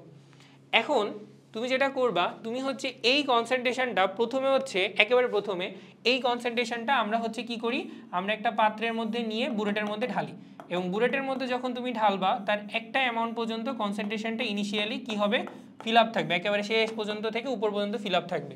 এবং তোমার কাজ হচ্ছে ওই ফিল আপ হওয়া যে ফার্স্ট ডাটাটা, মানে এইখানে যে ডাটাটা, এই ডাটা 1টা তোমাকে কাউন্টডাউনে করে রাখা। ঠিক আছে, সেকেন্ডলি তোমার কাছে একটা কনিক্যাল ফ্লাক্স আছে, দেখছো? এবার তুমি করবা কি, তুমি সেম প্রসিডিউরে ওই পলবঙ্গি ব্লাঞ্চ থেকে একটু করে সোডিয়াম হাইড্রোক্সাইড নিবা, সেটার একটা সলিউশন তৈরি করবা। তো সেই সলিউশনের এই যে পিপেটগুলো সাধারণত 10 ml এর হয়, বুঝছো? সেই সলিউশন থেকে মনে করো এখানে একটা বড় বিকারে তুমি সলিউশনটা নিলা। এখন তুমি এই পিপেটটা হচ্ছে সাকশন পাম্পের মতো, এরকম করে চেপে ধরে, তোমরা হচ্ছে 3 Idiots মুভিটা দেখবা, একেবারে লাস্টের দিকে সাকশন পাম্পের একটা পুরা মোটামুটি কিভাবে সাকশন পাম্পটা কাজ করে এটা হচ্ছে কারিনা কাপুর বইলা দিছিল। তোমরা হচ্ছে ঠিক সেইভাবে করে এটা প্রিন্স করে তোমার হচ্ছে এখান থেকে পুরা কি বলো 10 ml ভরা, এই যে এখানে একটা দাগ আছে, দাগটা অ্যাকচুয়ালি বোঝা যাচ্ছে না, বাট যদি ছবিটা ক্লিয়ার হইতো বুঝতে পারতা। বাট বইতে দেখবা এরকম একটা দাগ দেওয়া থাকে, ওই দাগ পর্যন্ত তুমি হচ্ছে সিরিজ দিয়ে আমরা উঠাই নেওয়ার পরে কি হয় যে এইটা পুরো একটা 10 ml এর একটা মিশ্রণ তো হয়ে গেল। তার মানে তুমি সোডিয়াম হাইড্রোক্সাইডের একটা জিনিস অলরেডি জেনে গেছো, সেটা হচ্ছে তার মধ্যে টোটাল কতটুকু ভলিউম আছে, V1 পরিমাণ বা 10 ml ভলিউম আছে। এই ভলিউমটা পরবর্তীতে তুমি এই কনিক্যাল ফ্লাক্সের মধ্যে নিবা, ঠিক আছে? এবার কনিক্যাল ফ্লাক্সটাকে তুমি হচ্ছে এই যে নিচে নিবা, নিচে হচ্ছে গিয়ে কোথায় নিলাম আমরা, হলো এই বুলেটের নিচে নিতে হয়। তার মানে আমি কি জানি, আমি হচ্ছে হাইড্রোক্লোরিক অ্যাসিডের কনসেন্ট্রেশনটা জানি, HCl এর কনসেন্ট্রেশন জানি, আর সোডিয়াম হাইড্রোক্সাইডের ভলিউম জানি। এবার আমরা করি কি, এটা হচ্ছে আমাকে ঝাড়িয়ে দিছিলেন স্যার, যে তুমি হচ্ছে এক হাত দিয়ে ধরবা, মানে মনে করে এরকম ধরবা, ধরার পর এইটা দিয়ে এরকম নাড়াবা, আর ডান হাত দিয়ে হচ্ছে গিয়ে আস্তে আস্তে করে একটু একটু করে সালফিউরিক অ্যাসিডটাকে, মানে হাইড্রোক্লোরিক অ্যাসিডটাকে এখানে ফেলানো শুরু করবা। এইটার আগে তোমাকে একটা কাজ করতে হবে, সেটা হচ্ছে তোমাকে এর মধ্যে কয়েক ফোঁটা নির্দেশক দিতে হবে, অথবা সোডিয়াম হাইড্রোক্সাইড অথবা যেটাই দাও, সরি নির্দেশক হিসেবে মিথাইল অরেঞ্জ বা মিথাইল রেড, তুমি কিছু একটা এর মধ্যে দিবা, ঠিক আছে? একটা অ্যান্সার দাও, সোডিয়াম হাইড্রোক্সাইডের মধ্যে যদি আমি মিথাইল অরেঞ্জ দিই, এটার কালার কি হলুদ দেখাবে না? মানে প্রথমে আগে থেকে কি হলুদ থাকবে না? কারণ আমরা পড়ে আসছি যে মিথাইল অরেঞ্জ তোমার কি মাধ্যমে, ক্ষারীয় মাধ্যমে হচ্ছে গিয়ে হলুদ, অথবা ফেনলফথেলিন, সেটা হচ্ছে ক্ষারীয় মাধ্যমে কালার দেখাবে। বাট এই দ্রবণে মনে করো প্রথম থেকেই সোডিয়াম হাইড্রোক্সাইডের মধ্যে নির্দেশকটা দেওয়ার পর কোনো একটা কালার আছে, কালার 1 আছে। এবার যখন তুমি এই পাত্রটা ঠিক এরকমভাবে আস্তে আস্তে খুলবা এবং এখান থেকে আস্তে আস্তে নামবে, তখন কি হবে বলো তো, এই যে এই জায়গাটা থেকে আস্তে আস্তে অ্যামাউন্ট কমতে তাহলে থাকবে না, এখান থেকে আস্তে আস্তে অ্যামাউন্ট কমতে তাহলে থাকবে, এবং একটা সময় যে এরকম এসে থামলো, তখন দেখলা কি, মানে কখন থামাবা তুমি, ঠিক তুমি তখন থামাই দিবা যখন দেখবা হঠাৎ করে এইটার ভিতরে কালারটা চেঞ্জ হয়ে গেছে। মানেটা কি হইলো, ঠিক তখন তুমি ফেলানোটা অফ করে দিবে এবং তুমি সেকেন্ড ডাটাটা কালেক্ট করবা, ডাটা 2। এই দুটো ডাটার পার্থক্যটাই হচ্ছে তোমার V অফ HCl, অর্থাৎ তুমি অলরেডি প্রথমে হাইড্রোক্লোরিক অ্যাসিডের ঘনমাত্রা জানতা, ল্যাব্রেশন তোমাকে বলে দিছে, বুলেট থেকে তুমি হাইড্রোক্লোরিক অ্যাসিডের ভলিউমটা জানো, এবং তুমি পিপেট থেকে হাইড্রোক্লোরিক অ্যাসিডের আয়তনটা জানো। তখন আমাদের সব থেকে একটা ইম্পর্টেন্ট সূত্র হচ্ছে লঘুকরণ সূত্র, সেটা হলো V1S1 is equal to V2S2। কোথা থেকে আসছে বেচারা? এটা আসছে হচ্ছে যে দুইটা অ্যাসিডের মোল সংখ্যা, মানে অ্যাসিডের মোল সংখ্যা যদি ক্ষারের মোল সংখ্যা সমান হয়, এই সূত্রটা থেকে আমরা এটা লিখতে পারি। কিভাবে পারি? ওই যে মোল সংখ্যা সমান সমান আমরা লিখছিলাম না S/V, সেইখান থেকেই বেসিক্যালি এই পোর্শনটা আসে, যে মোল সংখ্যা S/V না, মোল সংখ্যা সমান সমান আমরা কি লিখছি, যে মোল সংখ্যা is equal to S into V। এই কনসেপ্টটা থেকে আমরা এই যে অ্যাসিডের বদলে অ্যাসিডের আয়তন ইন্টু অ্যাসিডের মোল সংখ্যা, ক্ষারের বদলে ক্ষারের আয়তন ইন্টু ক্ষারের মোল সংখ্যা, এটা বসাই দাও। দেখো এখানে তুমি 3টা রাশি জানো, তোমাকে হচ্ছে 4 নাম্বার রাশি অর্থাৎ সোডিয়াম হাইড্রোক্সাইডটা বের করতে হবে। যখন তুমি সোডিয়াম হাইড্রোক্সাইডটা বের করে ফেলছো, তখন তুমি তার কনসেন্ট্রেশনটা জেনে যাচ্ছ। একটা জিনিস বলতে ভুলে গেছি, কালার চেঞ্জের থ্রুতে বুঝতেছো কি? নির্দেশক ক্ষারীয় মাধ্যমে একটা কালার দেখাইছে, মনে করো হলুদ অথবা গ্রিন, যখন তুমি ওটার মধ্যে ফোটায় ফোটায় তুমি হচ্ছে অ্যাসিডটাকে ফেলাইতেছো, একটা সময় যে কি হইতেছে, এইখানে যতটুকু হাইড্রোক্সিল আয়ন আছে ঠিক ততটুকু হাইড্রোক্লোরিক অ্যাসিডের হাইড্রোজেন আয়ন থাকলো, জিনিসটা প্রশমিত হয়ে গেল, কালার লেস হয়ে গেল। ঠিক তারপরে 1 ফোঁটা বা 2 ফোঁটা যখনই ফেলাবা, পুরো দ্রবণটা তখন তোমার অম্লীয় হয়ে গেছে। অম্লীয় দ্রবণের নির্দেশক তো আলাদা কালার দেখাবে, সো কালার চেঞ্জ হয়ে যাবে। এবং এই ট্রানজিশনটা থেকেই তুমি বুঝতে পারবা যে তোমার টাইট্রেশনটা অলরেডি ডান, সে এখন অন্য মিডিয়ায় চলে গেছে, ক্ষারীয় মাধ্যম থেকে সে এখন অ্যাসিডীয় মাধ্যমে চলে গেছে। ঠিক তখনই তোমাকে ওটা এরা থামাই দিতে হয়।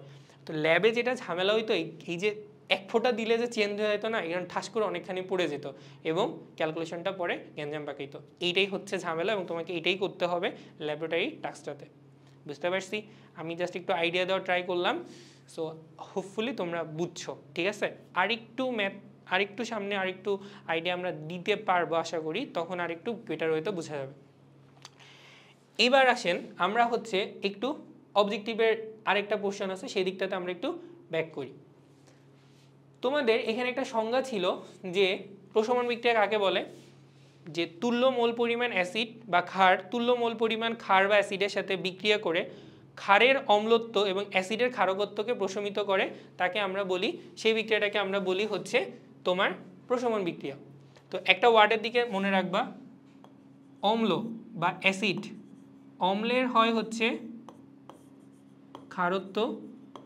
ক্ষারকত্ব আর ক্ষারকের হয় হচ্ছে গিয়ে তোমার অম্লত্ব। ক্ষারকের কি হয়, ক্ষারকের হয় হচ্ছে গিয়ে অম্লত্ব। ওকে, এই হচ্ছে দুইটা জিনিস, এই দুইটা জিনিস আমাদের জানা দরকার। অম্লের হয় ক্ষারকত্ব আর ক্ষারের হয় অম্লত্ব, ঠিক আছে। দ্য থিস জিনিস দুইটা কি, চলো সংজ্ঞাটার দিকে দেখি।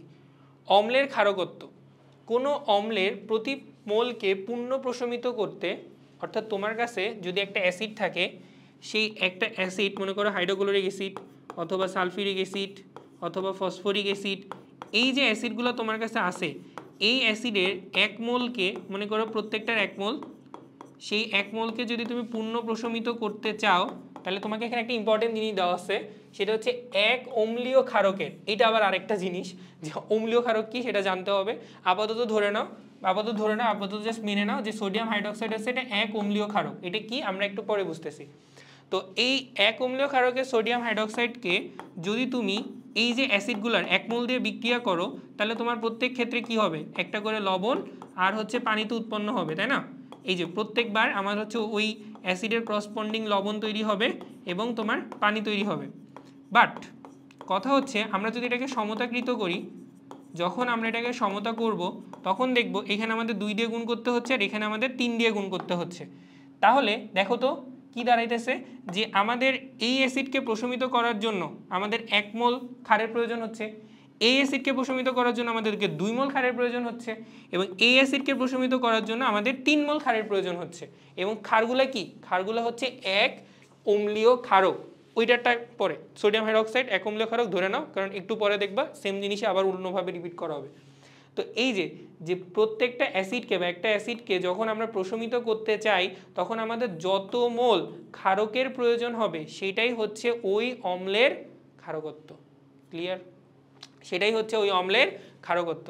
1 মোল অ্যাসিডকে প্রশমিত করতে যতটুকু তোমার ক্ষারের প্রয়োজন সেটাই হচ্ছে ওই অ্যাসিড বা ওই অম্লের ক্ষারকত্ব, ঠিক আছে।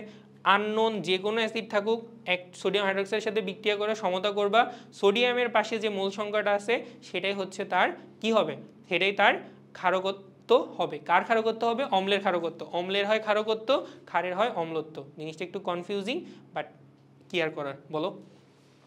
তো এখানে দেখেন আমরা সুন্দর মতো করে নোট ডাউন করে দিছি যে এক ক্ষারকীয় অ্যাসিড, দ্বিক্ষারকীয় অ্যাসিড এবং তোমার পলিক্ষারকীয় অ্যাসিড আছে। এই যে এক ক্ষারকীয় অ্যাসিড, তারপরে হলো দ্বিক্ষারকীয় অ্যাসিড এবং ত্রিক্ষারকীয় অ্যাসিড, তাই না। এক ক্ষারকীয় অ্যাসিডের দিকে দেখো, সবাই তাকাও, hydrochloric acid, hydroiodic acid, hydrobromic acid, এই যে সবগুলা তোমার হচ্ছে 17 নম্বর গ্রুপের অ্যাসিড। তারপরে এই যে এদের মধ্যে দেখো একটা করে হাইড্রোজেন আছে, এই যে এইটা তো তোমাদের মনে আগে একদিন দেখাইছি, H3PO2। এটা এক্সেপশনাল, কারণ ওটার মধ্যে যে বলছিলাম অক্সিজেনের সাথে যে হাইড্রোজেনটা থাকে সেটাই শুধু প্রতিস্থাপনযোগ্য। ঠিক ওই সব কন্ডিশন কিন্তু এখানে অ্যাপ্লিকেবল, এমন না যে এখানে আলাদা কিছু। এইটা থেকে জাস্ট তোমাকে বুঝতে হবে যে কয় মোলের সাথে সে বিক্রিয়া করে। অন্য কথায় তুমি মনে রাখতে পারো যে ভাই বিক্রিয়া করার সময় অ্যাসিড যতগুলো হাইড্রোজেন আয়ন দেয় সেটাই হইতেছে গিয়ে তার অম্লত্ব, ঠিক আছে। তো এইগুলো হচ্ছে আমাদের পরিচিত এক ক্ষারকীয় অ্যাসিড। সিমিলারলি এইটা আমাদের খুব পরিচিত হচ্ছে দ্বিক্ষারকীয় অ্যাসিড, এই যেগুলো এগুলো নিয়ে আমরা প্রচুর কাজবাজ করি। দেন ত্রিক্ষারকীয় অ্যাসিড খুবই কম, একটা হচ্ছে ফসফরিক অ্যাসিড, একটা হচ্ছে আর্সেনিক অ্যাসিড।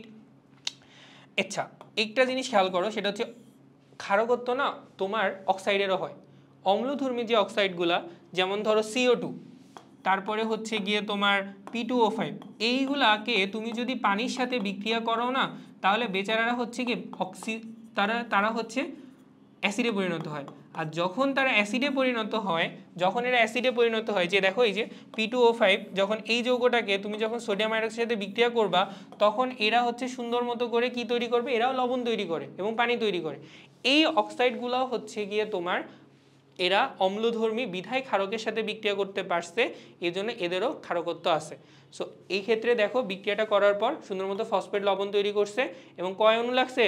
6 অণু। তাহলে P2O5 এর ক্ষারকত্ব কত হবে? 6। ঠিক আছে। To be honest, Bangla, English যেটাই বলো না কেন, বাংলা, বায়োলজি সব কিছুতেই কিছু ব্যতিক্রমী জিনিস থাকে যেগুলো পরীক্ষায় ডাইরেক্ট দিয়ে দেয়, কোনো সূত্রে যায় না, কিছু যায় না, মারা খেয়ে আসি আমরা ওইখানে। এখানেও তার ব্যতিক্রম নাই। এই যে ফসফরাস অ্যাসিড দেয়া রয়েছে 3টা, বাট ক্ষারকত্ব 2। কেন? যে সংকেত দেখাইছিলাম অক্সিজেনের সাথে তোমার সেন্টার অ্যাটমের সাথে যে হাইড্রোজেন থাকে সেগুলো অ্যাকচুয়ালি বিক্রিয়া করে না। আর আর্সেনিয়াম অক্সাইড এটাও সেম। পারআয়োডিক অ্যাসিড এই বেচারাও সেম, 5টা অ্যাকচুয়ালি যায় না। এদের যথাক্রমে তোমার হচ্ছে 2টার অধিক হলেও এরা সবাই হচ্ছে দ্বিক্ষারকীয় অ্যাসিড, অর্থাৎ এও 2টা হাইড্রোজেন দেয়, এইটাও 2টা হাইড্রোজেন দান করে। সুতরাং এদের সবার ক্ষারকত্ব হচ্ছে 2। বাট যদিও এদের দেখতে অনেক বড় ভয়ঙ্কর অনেকগুলো অ্যাসিড থাকে, বাট অ্যাকচুয়ালি এরা 2টার বেশি দেয় না, সব হচ্ছে এদের গাঠনিক স্ট্রাকচারের জন্য। ক্লিয়ার? সো এদেরকে অবশ্যই মনে রাখতে হবে। বিশেষ করে এই যে আর্সেনিয়াম অ্যাসিড, এটা একটু নতুন, মানে তোমরা হয়তো আগে দেখো নাই। ফসফরিকটা এটা আমি দেখাইছি অলরেডি, সো এটা একটু দেখা দরকার, ঠিক আছে, মনে রাখা দরকার। আর বোরিক অ্যাসিডেরটা 1। সো ক্ষারকেরটা কি? ক্ষারের হয় অম্লত্ব। কি বলছিলাম যে আমাদের কাছে যদি ক্ষার থাকে, সাপোজ মনে করো সোডিয়াম হাইড্রোক্সাইড, তারপর এটা হচ্ছে ক্যালসিয়াম হাইড্রোক্সাইড, এবং লাস্টলি হচ্ছে গিয়ে তোমার এখানে মনে করো অ্যালুমিনিয়াম হাইড্রোক্সাইড। এই যৌগগুলোকে যদি তুমি এক ক্ষারকীয় অ্যাসিড, অর্থাৎ এই ক্ষেত্রে কালপির হচ্ছে হাইড্রোক্লোরিক অ্যাসিডের সাথে যদি তুমি বিক্রিয়া করাও, তাহলে যথাক্রমে তুমি পাবা হচ্ছে সোডিয়াম ক্লোরাইড, তারপরে পাবা হচ্ছে ক্যালসিয়াম ক্লোরাইড, এবং এক্ষেত্রে পাবা হচ্ছে অ্যালুমিনিয়াম ক্লোরাইড। সাথে প্রত্যেকটা বার তুমি পানি পাবা। আগের পেজে, এই পেজে, 2 পেজে আমি সমতা করি নাই, কারণ আমার মেইন দরকার ছিল কয় মোল লাগতেছে। এটার 1 মোল, এটার 2 মোল, এটার 3 মোল। পানিটাকে কিন্তু সমতা করতে হবে, সমতা না করলে কিন্তু হবে না। ঠিক আছে, সবাই সমতা করে নিবা। এবং আমাদের যেহেতু এখন মেইন কনসার্ন হচ্ছে ক্ষারকত্বটা পরে, আমি সমতাটা করি নাই, সো এইগুলা করাটা না, মানে অবশ্যই করে নিতে হবে, এটা জাস্ট মেনশন করে দিলাম, বাট বিক্রিয়াটা ফিল আপ করতেছি না। তোমার এখানে এটার 1 মোল, এটার 2 মোল, এটার 3 মোল হবে, অর্থাৎ কোনো ক্ষারকের প্রতি মোল, এটার কিন্তু 1 মোলের বেশি হবে না। পূর্ণ প্রশমনের জন্য প্রয়োজনীয় এক ক্ষারকীয় অম্লের যত মোলের দরকার হয় তাকে বলা হয় তত ওই ক্ষারের অম্লত্ব। ঠিক আছে, মানে আমাদের এর জন্য এর 1 মোল দরকার, এটার জন্য এর 2 মোল দরকার, এবং এটার জন্য এর টোটাল 3 মোল দরকার। একটা ক্ষারকের বেলায় সে যতগুলো হাইড্রোক্সিল দান করে তার ঠিক তত অণু এক ক্ষারকীয় অ্যাসিডের প্রয়োজন হয়। যদি এখানে অন্য কেউ থাকতো, লাইক সালফ্রিক অ্যাসিড থাকতো, তাহলে কিন্তু সিনারিওটা আবার চেঞ্জ হয়ে যেত। ঠিক আছে, সো আমরা যখন কোনো একটা পার্টিকুলারলি ক্ষারকের অম্লত্ব বের করতে যাব, তখন আমরা সবসময় এক ক্ষারকীয় অম্লের সাথে কম্পারিজনটা করব। ঠিক আছে, কতগুলো বলতে গেলে পেঁচায় যায়, কিছু করার নেই। অম্লীয় ক্ষারক আর ক্ষারীয় অম্ল। সো এখানে সুন্দর মতো করে এক্সাম্পলগুলো দেওয়া আছে, দেখেন। এক অম্লীয় ক্ষারক, এই যে তোমার হচ্ছে মোনোপ্রোটিক অ্যাসিড, এটা তো আমরা আগে দেখছি। দ্বি অম্লীয় ক্ষার, তো এইখানে হলো sodium carbonate, calcium hydroxide, magnesium hydroxide, zinc hydroxide, এবং অক্সাইডের ক্ষারকত্ব। তুমি যতগুলো অক্সাইড নিবা তার যতটুকু জারণ সংখ্যা তার করসপন্ডিং হচ্ছে গিয়ে তার কি হয়, তার ক্ষারকত্ব হয়। যেমন মনে করো এফিও, এই বেচারা কিন্তু 2টা অ্যাসিডের সাথে বিক্রিয়া করতে পারে, তাই এর অম্লত্ব হচ্ছে 2। আর এই যে 3টা আমাদের একটু উদ্ভট আকারে দেওয়া আছে, Al2O3, তোমাকে যেভাবে আমি তুল্য সংখ্যা পড়াইছিলাম, অক্সিজেনের সংখ্যাকে 2 দিয়ে গুণ করবা, তাহলে মোটামুটি এটার কি পাবা, অম্লত্ব পাবা। দেখো এই যে 3-এর সাথে 2, 3-এর সাথে 2, 3-এর সাথে 2 গুণ করবা, শেষ। কারণ এইটাকে ফার্স্টে, এই যে ক্ষার, এটা ফার্স্টে পানির সাথে বিক্রিয়া করে হাইড্রোক্সাইড তৈরি করবে, তারপরে যখন এটা বিক্রিয়া করবে অ্যাসিডের সাথে, তখন ঠিকই একটা ক্ষারকীয় অ্যাসিডের সাথে সে 6 জনের সাথে বিক্রিয়া করবে, 6টা এক ক্ষারকীয় তোমার হচ্ছে অ্যাসিডের সাথে সে বিক্রিয়া করবে। সো মেইন কথা হচ্ছে ভাই, যাই বলি না কেন, এত বুঝতে তো পারতেছো, মেমোরাইজ করো, কারণ এগুলা পরীক্ষায় ধোঁয়ায় দেয় অবজেক্টিভের জন্য। ঠিক আছে, সো এটাই হলো গিয়ে আমাদের আজকের মোটামুটি শেষ। আমরা নেক্সট ক্লাসে পিএইচ প্লাস হচ্ছে এই অ্যাসিড ক্ষারের টাইট্রেশনের যে ম্যাথের পোর্শনটা, ওইটা আমরা পড়ব। ঠিক আছে, সো বাই।